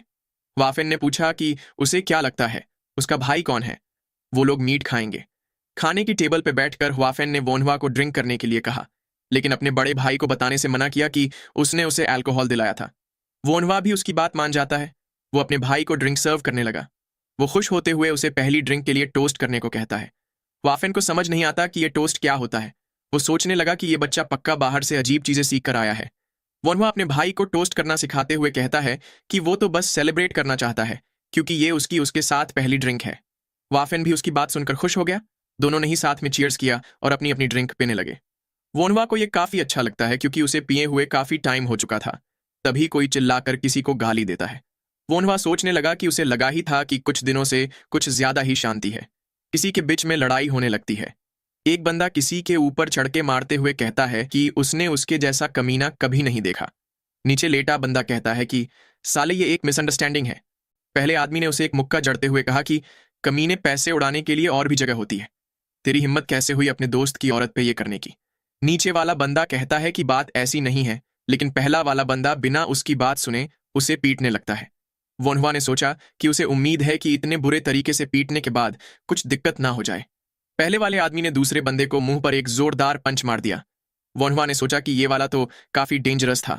पंच लगते ही वो बंदा होश खोने लगा। पहला वाला बंदा अभी भी गुस्से से उसे मुंह खोलने को कहता है, लेकिन तभी उसे रियलाइज हुआ कि उससे कुछ ज्यादा ही हो चुका था। लोग बातें करने लगे कि क्या उसने उस बंदे को मार दिया है। वो औरत उस आदमी के पास बैठकर रोते हुए उसे उठने को कहने लगी। वही वो पहले वाला आदमी काफी डर चुका था। उसने कहा कि ये उसने नहीं किया और ना कहते हुए वहां से भागने लगा। वाफेन ने पूछा कि क्या लोग इतना आसानी से मर जाते हैं। वोनहुआ कहता है कि उसे जाकर उस बंदे को चेक करना चाहिए। वाफेन उसे रोकने की कोशिश करता है, लेकिन वोनहुआ उस बंदे के पास बैठकर खुद को उसे देखने देने को कहता है। सारे लोग हैरान होकर उसे ही देख रहे थे। वोनहुआ भी थोड़ा परेशान हो गया। उसके गले पे उंगली रखते हुए उसने सोचा कि ये ना तो सांस ले रहा है और ना ही कोई पल्स है। उसे रियलाइज हुआ कि ये तो कार्डियक अरेस्ट है। तभी वो औरत उससे पूछने लगी कि क्या वो एक फिजिशियन है। वोनहुआ ने हाँ में जवाब दिया और बताया कि ये एक इमरजेंसी है और उसे उस बंदे को ट्रीट करना होगा। वाफेन ने उससे पूछा कि वो क्या करने वाला है। वोनहुआ ने अपनी बाजू ऊपर चढ़ाते हुए कहा कि उसे अभी दिख जाएगा। वोनहुआ ने उस बंदे का सिर पीछे की तरफ झुकाया ताकि एयरवे क्लियर रहे। फिर वो अपने दोनों हाथ उस बंदे की छाती पर रख के जोर से प्रेस करते हुए कहता है कि अब वो कार्डियोपल्मोनरी रिससिटेशन यानी कि सीपीआर करेगा। वो कुछ बार उस आदमी की छाती पे प्रेस करता है। वो मन ही मन कहता है कि ये अभी भी यंग है और उसे लगता है कि इतना उसे उठाने के लिए इनफ है। वो उसे सांस लेने की रिक्वेस्ट करते हुए उसका मुंह खोलकर सीपीआर देने लगा। ये देखकर सब लोग हैरान रह गए। वाफेन ने हैरान होकर कहा कि एक बंदा वोनहुआ को रुकने को बोलता है और बताता है कि वो पहले ही मर चुका है। वाफीन भी उसके पास जाते हुए कहता है कि वो रुक सकता है, लेकिन वोनहुआ पूरी डेस्परेशन के साथ कोशिश करते हुए सोचता है कि वो उस बंदे को बचाएगा। वो उसे पक्का बचाएगा। कुछ ना होता देख उसने गुस्से से भरकर उसकी छाती पे हाथ दे मारा और उसे सांस लेने को कहा। तभी उस बंदे ने खांसते हुए अपनी आंखें खोल दी। ये देखकर वहां खड़े सब के सब चौंक जाते हैं। वाफिन सोचने लगा कि उसने सही में एक मरते हुए बंदे को बचा लिया। सबके सब खुशी के मारे वोनहुआ के लिए चीयर्स करने लगे। उसे जिंदा देखकर वोनहुआ ने चैन की सांस ली। वहीं वो आदमी बैठते हुए पूछने लगा कि क्या हुआ था। वो औरत उसे इडियट कहते हुए ऐसे फाइट करने के लिए गुस्सा होने लगी। वो बंदा अपने आसपास देखते हुए पूछने लगा कि वो कमीना जोंगपन कहाँ है। उस औरत ने गुस्से से कहा कि इडियट, तुम्हारे मरने के बाद वो भाग गया। ये बात सुनकर वो बंदा हैरान होते हुए पूछने लगा कि क्या वो मर चुका था। वोनहुआ ने उसे बताया कि अगर उसने उसकी मदद ना की होती तो वो अब तक एक लाश बन चुका होता। उसे थोड़ी देर के लिए बिना हिले शांत रहना चाहिए। वो बंदा उसे सर कहते हुए पूछने लगा कि क्या अभी उन्होंने उसे बचाया था, लेकिन कैसे। वोनहुआ उसे बताता है कि सीपीआर की मदद से कार्डियक अरेस्ट पड़ने पर लोगों को बचाया जा सकता है। तभी उस बंदे ने अपने माथे पे हाथ रख लिया। उसका सिर काफी दर्द कर रहा था। वोनहुआ ने बताया कि हार्ट के रुकने पर सबसे पहले दिमाग पे ही असर पड़ता है। अगर वो ज्यादा हिला तो वो मर सकता है, इसलिए उसे लेट जाना चाहिए। ये सुन वो बंदा भी डरते हुए मान गया। वनवा ने कहा कि वो थोड़ा बहुत हिल सकता है, बस ज्यादा नहीं हिलना। वो बंदा उसका शुक्रिया अदा करते हुए कहता है कि वो उसे पैसे देना चाहता है। वनवा भी सोचने लगा कि पैसे ना लेना वियर्ड हो जाएगा। वो उस औरत के कपड़े देखकर सोचने लगा कि ऐसा लगता है कि इसके पास काफी सारे पैसे हैं, इसलिए उसे ले लेने चाहिए, तो फिर वो थोड़े पैसे ले लेगा। उस आदमी ने सिल्वर कॉइन देते हुए उसे वो रखने को कहा। सिल्वर कॉइन देख के दोनों ही भाई चौंक जाते हैं। वनवा कहने लगा कि ये थोड़ा ज्यादा हो जाएगा, उसके पास तो छुट्टे भी नहीं है। वो आदमी मुस्कुराते हुए कहने लगा कि छुट्टे से उसका क्या मतलब, उसे छुट्टे देने की जरूरत नहीं है, उसने उसकी जान बचाई थी और उसके आगे ये कुछ भी नहीं है। वनवा उसे इतना इंसिस्ट करता देख सिल्वर कॉइन एक्सेप्ट कर लेता है।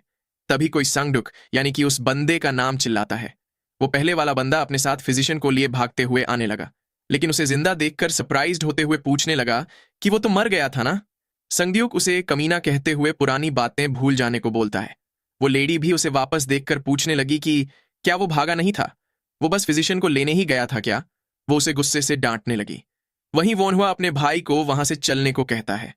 दूसरा फिजिशियन सांग दोक को चेक करने लगा। वहीं सांग दोक और वो लेडी दोनों ही जोंगपान को गुस्से से डांटने लगे। वो लेडी वोनहुआ की तरफ इशारा करके उसे बताती है कि अगर वो ना होता तो सांग दोक कब का मर चुका होता। नया फिजिशियन भी उसकी बात सुनकर सरप्राइज्ड हो जाता है। वहीं हुआफेन वोनहुआ की तारीफ करते हुए कहता है कि वो उसके फिजिशियन बनने में पूरा सपोर्ट करेगा, क्योंकि वो एक ग्रेट बच्चा है। वोनहुआ भी कहने लगा कि उसने तो बस अपना फर्ज निभाया था। तभी उन्हें कोई बुलाता है। वो तीनों ही लोग उसे दिल से थैंक यू कहने लगते हैं। पहले वाला आदमी उसे बताता है कि उसका नाम जोंग पान है और वो सॉन्ग फैमिली इंडस्ट्री से बिलोंग करता है। वो वोनहुआ से अपने दोस्त को बचाने के लिए थैंक यू कहता है। वोनहुआ भी उसे अपना नाम बताता है और कहता है कि वो हुआ फैमिली से बिलोंग करता है। जोंग पान उसकी तरफ 2 सिल्वर कॉइन्स बढ़ाते हुए अपना ग्रेटिट्यूड दिखाता है। वोनहुआ ने उसे लेने से मना करते हुए कहा कि उसने पहले ही फीस ले ली है। जोंगपान ने कहा कि सांगदोक के पैसे सांगदोक के हैं, लेकिन ये पैसे वो अपनी गलती सुधारने के लिए दे रहा है, इसलिए वो प्लीज इसे ले ले। वोनहुआ भी उसके इतना इंसिस्ट करने पे मान जाता है। वो तीनों ही उसे ग्रीट करते हुए वापस जाने लगते हैं। वोनहुआ भी उन्हें अपना ख्याल रखने को बोलकर ग्रीट करता है। तभी वो नया प्रोफेसर उसके पास आते हुए पूछता है कि वो कौन है, क्या उसका नाम फिजिशियन वोनहुआ है। उसने उन जाते हुए तीनों की ओर इशारा करते हुए पूछा कि वोनहुआ ने उस लड़के को कैसे बचाया। उसकी पल्स चेक करने के बाद वो सुनिश्चित था कि वो मर चुका था। वोनहुआ सोचने लगा कि ये लोग पल्स चेक करके इतना कुछ कैसे पता लगा लेते हैं। उसने उस नए फिजिशियन को सीपीआर के बारे में बताया। उसने एक्सप्लेन करते हुए कहा कि ये एक ऐसा मेडिकल आर्ट है जो प्रेशर की मदद से हार्ट और लंग्स को फिर से शुरू कर देता है। नए फिजिशियन ने पूछा कि उसने ऐसा मेडिकल आर्ट्स कहाँ से सीखा। वोनहुआ ने कोई और जवाब ना पाकर कहा कि ये उसने खुद से स्टडी करते हुए सीखा था। उसकी खुद से सीखने की बात पे नया फिजिशियन पूरी तरह से शॉक्ड हो गया। वो पूछने लगा कि क्या ये उसने खुद इन्वेंट किया है, वो तो काफी यंग लग रहा है। वोनहुआ ने मुस्कुराते हुए बताया कि उसने तो बस डिफरेंट बुक्स पढ़ के ही सब सीखा है। नए फिजिशियन ने खुद को इंट्रोड्यूस करते हुए बताया कि उसका नाम सियोक पिल है। सियोक पिल वोनहुआ की भर भर के तारीफ करने लगता है। वो उसे रिक्वेस्ट करते हुए खुद को ये सीपीआर मेथड सिखाने के लिए कहता है। वोनहुआ उसकी रिक्वेस्ट सुन के थोड़ा सरप्राइज फील करता है। वहीं हुआफेन ये सब देखकर खुश था। उसे वोनहुआ काफी अमेजिंग लगता है। तभी सियोक ने 10 सिल्वर कॉइन्स बढ़ाते हुए कहा कि वो इस मेथड को सिखाने के लिए उसे पैसे भी देगा। इतने सारे सिल्वर कॉइन्स देखकर वोनहुआ शॉक्ड रह गया। उसने उन कॉइन्स को देखते हुए सोचा कि उसे पैसों की जरूरत तो है, मगर उसे इसके लिए पैसे लेना ठीक नहीं लग रहा। उसे ये मेथड बस सीखा देनी चाहिए ताकि वो कम से कम एक और बंदे की जान तो बचा सके। वोनहुआ ने पैसे लेने से इनकार करते हुए कहा कि इसकी कोई जरूरत नहीं है, वो अगले दिन दोपहर को फिजिशियन बॉन्ग के क्लिनिक पे आ सकता है। सियोक भी खुश होते हुए इसके लिए मान जाता है और अगले दिन मिलने को कहकर वहां से निकलने लगता है। वोनहुआ ने अपनी जगह बैठते हुए कहा कि आखिर अब जाकर थोड़ी शांति हुई। तभी हुआफेन मुस्कुराते हुए उसे पूछता है कि क्या वो सही में उसका छोटा भाई ही है ना। अब वो दूसरे फिजिशियंस को भी सिखाने लगा है, ये तो वाकई ग्रेट है। वोनहुआ ने भी मुस्कुराते हुए कहा कि वो उसी का छोटा भाई है। फिर दोनों ही भाई एक दूसरे को चीयर्स करके ड्रिंक करने लगे। अगले दिन वोनहुआ फिर से वही बस्ती में पहुंच गया। वो सोचने लगा कि उसने जो चूहे ओबो के साथ छोड़े थे उनका क्या हुआ होगा। घर के अंदर जाते हुए वो उस आदमी से पूछता है कि अब उसका पैर कैसा है। वो आदमी भी उसे देखकर बैठने लगा। वोनहुआ ओबो को वहां ना पाकर पूछता है कि क्या वो कहीं गया है। उस आदमी ने बताया कि उसे कुछ एक्सप्लेन करना था, इसीलिए वो अपने काम की जगह पे गया है। वोनहुआ ने सोचा कि ओबो इतना यंग होने के बावजूद भी काफी हार्ड वर्किंग है। वो उस आदमी के पैर से पट्टी खोलते हुए चेक करने लगता है। उसका इन्फेक्शन ठीक हो चुका देखकर वोनहुआ ने बताया कि उसने काफी अच्छे से डिसइंफेक्ट किया है। उस आदमी ने कहा कि उसने फ्रीक्वेंटली डिसइंफेक्ट किया था। तभी कुछ याद करते हुए उसने कहा कि ओबो ने उससे वोन्हवा को कुछ कहने को बोला था। जिस चूहे ने एक चावल का दाना खाया था वो तकरीबन 6 घंटे बाद मरा था। ये सुनकर वोन्हवा ने सोचा कि ये तो प्रॉब्लम की बात है, अगर वो एक दाने से भी मर गया। फिर उसने उस आदमी को फिर से पट्टी लगाकर कहा कि अब वो बाद में आएगा। वो आदमी भी उसे वापस जाते वक्त अपना ख्याल रखने को कहता है। वोन्हवा फिर से उस खाली घर में पहुंच गया। वो पिंजरे में बंद एक चूहे को देखकर सोचने लगा कि उसे इसे काटना होगा, लेकिन उसके पास काफी कम चूहे बचे हैं। वो कुछ ज्यादा नहीं कर सकता क्योंकि 5 में से बस एक ही चूहा सरवाइव कर पाया है। तभी वहां ओबो आ जाता है। उसने बताया कि कल वाला चूहा 6 घंटे से ज्यादा सरवाइव नहीं कर पाया, इसलिए अब उनके पास बस एक ही चूहा बचा है। तभी वोन्हवा की नजर किसी चीज पर पड़ी। वो ओबो जो घास लेकर आया था उसे देखकर पूछने लगा कि वो क्या है। ओबो ने बताया कि उसे कैनबिस कहते हैं। उसे गर्म करके पीने से पेट का दर्द कम होता है, साथ ही उससे कपड़े भी बनाए जा सकते हैं। लेकिन वोन्हवा के दिमाग में कुछ और ही चल रहा था। वो कहने लगा कि उसने इसके बारे में पहले क्यों नहीं सोचा। ओबो भी पूछने लगा कि क्या हुआ। वोन्हवा उस पत्ते को उठाकर सरप्राइज्ड होते हुए सोचता है कि ये तो मैरिजुआना है। ये पक्का मैरिजुआना ही था। उसने सोचा नहीं था कि उसे ये ऐसे देखने को मिलेगा। जिस हिसाब से इसकी साइज है इसमें पक्का काफी सारा THC होगा। वोन्हवा काफी ज्यादा खुश होते हुए सोचता है कि अगर उसके पास मैरिजुआना है तो वो एनेस्थेटिक बना सकता है। वो जल्दी से एनेस्थेटिक बनाने लगा, लेकिन उसे अभी भी पता नहीं था कि ये कितना इफेक्टिव होगा। वो ईवल स्माइल देते हुए चूहे को बिना शर्माए उसे खाने को कहता है। उसे खाते ही चूहा तुरंत बेहोश हो गया। वो उसे पोक करके देखने लगा। कुछ ना होने पर उसने दोबारा जोर से पोक किया। वो अपना कान चूहे के पास ले जाकर ध्यान से सुनता है और खुश होते हुए बताता है कि ये अभी भी सांस ले रहा है।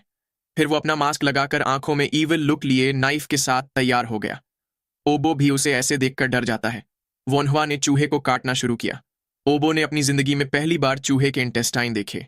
वो कहने लगा कि ये इंसानों से ज्यादा अलग नहीं है, बस साइज एंड लेंथ ही अलग है। काटने के बाद वोन्हवा ने उसे टांके लगाकर स्टिच कर दिया। वो अपना मास्क निकालते हुए चैन की सांस लेता है और बताता है कि उसका काम हो चुका है। अब उन्हें बस चूहे के उठने का इंतजार करना है। कुछ घंटे बीतने के बाद वो चूहा होश में आ जाता है, लेकिन वो थोड़ा गुस्से में दिख रहा था। उसे देखते हुए ओबो ने कहा कि ये तो उठ गया। वोन्हवा भी उससे अग्री करता है, लेकिन मन ही मन सोचता है कि ये चूहा उसे ही क्यों घूर रहा है। वोन्हवा ने बताया कि अब उसे बस यही काम 10 बार और करना है। ओबो ने कहा कि इसके लिए तो उन्हें काफी सारे चूहे चाहिए होंगे। वोन्हवा ने उसे बताया कि वो उसे इस काम के लिए और पैसे देगा। ओबो भी हंसते हुए मान जाता है। तभी दरवाजे से एक छोटी बच्ची अंदर आती है। उसने पूछा कि वो फिजिशियन ही है ना। वोन्हवा उसे हाँ में जवाब देता है। वहीं ओबो उस लड़की को मिन आह कह के बुलाता है। वो लड़की उदास होते हुए थोड़ा हिचकिचाती, लेकिन फिर रोते हुए वोन्हवा से अपनी माँ को ट्रीट करने की रिक्वेस्ट करने लगती है। उसने रोते हुए कहा कि अगर वो उसकी माँ को ठीक कर दे तो वो उसके लिए कुछ भी करेगी। उसे जल्दी से कपड़े सिलना और धोना भी आता है। वोन्हवा उसे सीरियस एक्सप्रेशंस के साथ देखने लगता है। ओबो उस लड़की को शांत कराने की कोशिश करता है। वहीं वोन्हवा पीछे एक कपड़ा बिछाने लगता है। वो मुस्कुराते हुए ओबो से मिनाह की माँ को ले आने के लिए कहता है। थोड़ी देर बाद उनकी पल्स चेक करते हुए वोन्हवा बताता है कि उन्हें बस थोड़ा कॉफ है, इसलिए चिंता करने की कोई बात नहीं है। उन्हें किसी भी ट्रीटमेंट या दवाई की कोई जरूरत नहीं है। वो लेडी और मिनआह दोनों ही उसे थैंक यू कहने लगते हैं। उस लेडी की हालत देखकर वोन्हवा ने सोचा कि उसे इन्फेक्शन या बुखार कुछ भी नहीं है, इसलिए ये न्यूमोनिया नहीं हो सकता। ये पक्का उसे कमजोरी की वजह से हुआ है, वरना किसी के हाथ इतने पतले कैसे हो सकते हैं। वो लेडी उसे बताने लगती है कि वो उसे किसी दिन फीस पक्का दे देगी। वोन्हवा अपनी जेब से कुछ निकालते हुए कहता है कि वो उसे कुछ प्रिस्क्रिप्शन देगा। उसने मुस्कुराते हुए उस औरत के हाथ में एक सिल्वर कॉइन रखते हुए कहा कि इससे 2 महीनों तक अच्छे से खाना, यही प्रिस्क्रिप्शन है। ये देखकर वो लेडी हैरान रह जाती है।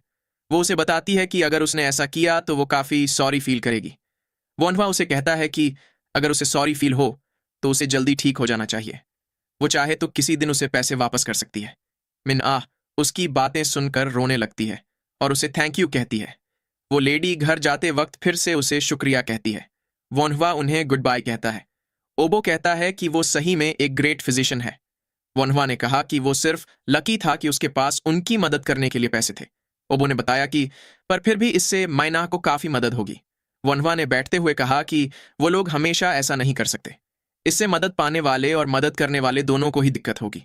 सबसे जरूरी काम उन्हें अपने आप जिंदगी जीने के लिए एबल बनाना होगा, लेकिन ऐसे वक्त में यह थोड़ा मुश्किल भरा काम है। ओबो ने कहा कि लेकिन अगर वो थोड़ी मेहनत करे और एफर्ट डाले तो ये हो सकता है। वोन्हवा ने बताया कि यह मेहनत करने से सॉल्व हो जाने वाली प्रॉब्लम नहीं है। इसके लिए उन्हें सबसे पहले दुनिया को वैसा बनाना पड़ेगा, या फिर कम से कम ऐसी दुनिया जहां कोई वॉर ना हो। ओबो ने कॉन्फिडेंस के साथ कहा कि उसकी बात वोन्हवा को इडियट जैसे लग सकती है, लेकिन उसे पूरी उम्मीद है कि दुनिया वैसी जरूर बनेगी। अगर वो खुद वोन्हवा की तरह बन पाए, अगर और लोग भी वोन्हवा की तरह बन पाए, तो दुनिया जरूर बदलेगी। वोन्हवा कहने लगा कि दिन दहाड़े ऐसे सपने देखने वालों का तो वो खुद भी इलाज नहीं कर सकता। ओबो उसकी बात से चिढ़ जाता है। वोन्हवा मुस्कुराते हुए उसे देखता है और खड़ा होकर बताता है कि वो खुद भी कोई इतना ग्रेट इंसान नहीं है, पर उसे उम्मीद है कि ओबो का सपना पूरा हो जाए। उसे भी उम्मीद है कि ये दुनिया चेंज हो, और इसीलिए वो उससे पूछना चाहता है कि क्या वो उसके असिस्टेंट की तरह काम करना चाहेगा। ओबो ने पूछा कि असिस्टेंट? वोन्हवा वहां से जाते हुए कहने लगा कि अगर वो नहीं बनना चाहता तो कोई बात नहीं, इट्स ओके। वोन्हवा जल्दबाजी में कहने लगा कि नहीं, ऐसी बात नहीं है, वो बनना चाहता है, वो बनेगा। वोन्हवा ने उसे देखते हुए कहा कि अगर ऐसी बात है तो चलो अभी marijuana की फील्ड में। ओबो कहने लगा कि लेकिन वो तो यहां से थोड़ा दूर है। वोन्हवा ने उसे आंख दिखाकर पूछा कि क्या वो नहीं आना चाहता। ओबो डरते हुए कहने लगा कि नहीं नहीं, वो तो बस ऐसे ही। वोन्हवा ने घर से निकलते हुए कहा कि यह उसका असिस्टेंट के तौर पे पहला काम है। ओबो भी टोकरी लेकर उसके पीछे जाने लगा। वो बोलने लगा कि उनको शाम होने से पहले वापस आना होगा, लेकिन तभी वो अचानक से रुके हुए वोन्हवा से टकरा गया। उसने जब सरप्राइज्ड होकर वहां देखा तो वहां काफी सारे लोग खड़े थे। हर कोई किसी ना किसी तरह का इलाज करवाना चाहता था। वो सब एक साथ वोन्हवा से उनकी हेल्प करने के लिए रिक्वेस्ट करने लगे। वोन्हवा ने ओबो से पेशेंट्स को अंदर लाने के लिए कहा। थोड़ी देर बाद सारे पेशेंट्स घर के अंदर खड़े थे। वोन्हवा उन्हें चेक कर रहा था, वहीं ओबो उसके काम में मदद कर रहा था। वो कई बार अपने काम में गलती भी कर देता, लेकिन शाम होते होते सारे पेशेंट्स का सही से इलाज हो गया। ओबो ने चैन की सांस लेकर बैठते हुए कहा कि ये तो काफी थका देने वाला था। उसने वोन्हवा से कहा कि वो वाकई ग्रेट है। उसने पहली बार वोन्हवा के जैसा कोई फिजिशियन देखा है। वहीं वोन्हवा उसे बच्चा कहकर ईवल लाफ दे रहा था। ओबो आगे बताता है कि विलेज के लोग उसके लिए काफी थैंकफुल होंगे। वैसे वो अभी क्या कर रहा है? वोन्हवा ने उसे ईवल लुक देते हुए कहा कि शाम होने को है। वैसे वो marijuana की फील्ड कहाँ थी? ओबो बताने लगा कि अभी काफी लेट हो चुका है और वहां जंगली जानवर हो सकते हैं। वोन्हवा ने कहा कि तो फिर वो लोग बस फील्ड का लोकेशन देखकर वापस आ जाएंगे। ओबो भी उसकी बात सुनकर अनॉयड हो जाता है। ऐसे ही रात हो जाती है और हमें एक मैंशन दिखाया जाता है। यह मैंशन काफी बड़ा था। एक आदमी ने पूछा कि मरे हुए आदमी को बचाने से उसका क्या मतलब है? ड्रिंक करते वक्त यह काफी अच्छा मजाक है। इतना कहकर वो ड्रिंक करने लगता है। वहीं उसके सामने बैठा आदमी बताता है कि इस इंसिडेंट को 30 से भी ज्यादा लोगों ने अपनी आंखों से देखा था। ये पॉसिबल है कि ये एक फेक अफवाह हो, लेकिन अगर ये सच है तो उसे लगता है कि उन्हें उस आदमी का पता लगाना चाहिए। ड्रिंक पीते हुए आदमी ने पूछा कि क्या इसीलिए वो इतने दिनों से बाहर घूम रहा था? क्या उसे उस फिजिशियन के बारे में कुछ पता चला? खड़ा हुआ आदमी बताता है कि उसने कुछ रूमर्स सुने हैं और उसके हिसाब से वो एक 20 साल से भी कम उम्र का लड़का है। ड्रिंक करते हुए आदमी ने कहा कि अगर ये सच है तो वो पक्का एक ओल्ड इमॉर्टल होगा जिसने एक बच्चे का भेष लिया है। इस आदमी का नाम इंचो होता है और ये यहाँ का गवर्नमेंट ऑफिशियल है। अगले दिन सुबह हमें फिजिशियन बॉन्ग का क्लिनिक दिखाई देता है। वोन्हवा उन्हें पहले ब्लड वेसल स्टिच करने के बारे में बताता है, फिर वो उन्हें CPR के बारे में बताता है। उसने कहा कि वो उनको ये दोनों चीजें सिखाएगा। वो दोनों ही इस बात पे काफी खुश हो जाते हैं। उन दोनों ने एक्साइटेड होकर टेबल पे काफी सारे पैसे रख दिए और कहने लगे कि ये उनकी सिंसेरिटी है। वोन्हवा मना करते हुए बताता है कि उन्हें ये करने की कोई जरूरत नहीं है, लेकिन वो दोनों कहने लगे उसे पैसे ले लेने चाहिए। उसकी मेथड्स के आगे ये कुछ भी नहीं है। वोन्हवा भी वहीं बैठा उनकी बातें सुने जा रहा था। तभी किसी ने चिल्लाकर फिजिशियन को पुकारा। वो तीनों ही उस तरफ देखने लगे। एक आदमी बताता है कि प्रीफेक्चरल ऑफिस से एक मिलिट्री ऑफिसर यहां आया है। मिलिट्री ऑफिसर की बात सुनकर वोन्हवा हैरान रह गया और सोचने लगा कि उसे यहां क्या काम होगा। तभी एक आर्मर पहना हुआ आदमी भागते हुए क्लिनिक में घुसा और फिजिशियन बॉन्ग को बुलाने लगा। उसने उन्हें ग्रीट करते हुए सीरियस टोन में कहा कि उन्हें फिजिशियन की जरूरत है। माउंटेन बैंडिट्स से लड़ते हुए काफी सोल्जर्स इंजर्ड हो गए हैं और वो अभी मर रहे हैं। ये एक इमरजेंसी है, इसलिए प्लीज थोड़ा जल्दी करें। फिर से बैंडिट्स के बारे में जान के वो तीनों ही सीरियस हो गए। सियोक ने कहा कि ये एक बड़ी प्रॉब्लम है। बॉन्ग उसे जल्दी चलने को कहते हैं। तभी पीछे से उन्हें वोन्हवा बुलाता है। उसने कहा कि वो भी उनके साथ आना चाहेगा। तो इस पार्ट को अब हम यही खत्म करते हैं। अगर आपके पास मेरी फ्यूचर वीडियोस के लिए कोई सजेशन है तो आप नीचे कमेंट सेक्शन का यूज कर सकते हैं। और अगर आप वोन्हवा के आगे के एडवेंचर्स मिस नहीं करना चाहते तो इस चैनल को सब्सक्राइब करके बेल आइकॉन दबा दें। तो मिलते हैं नेक्स्ट पार्ट में।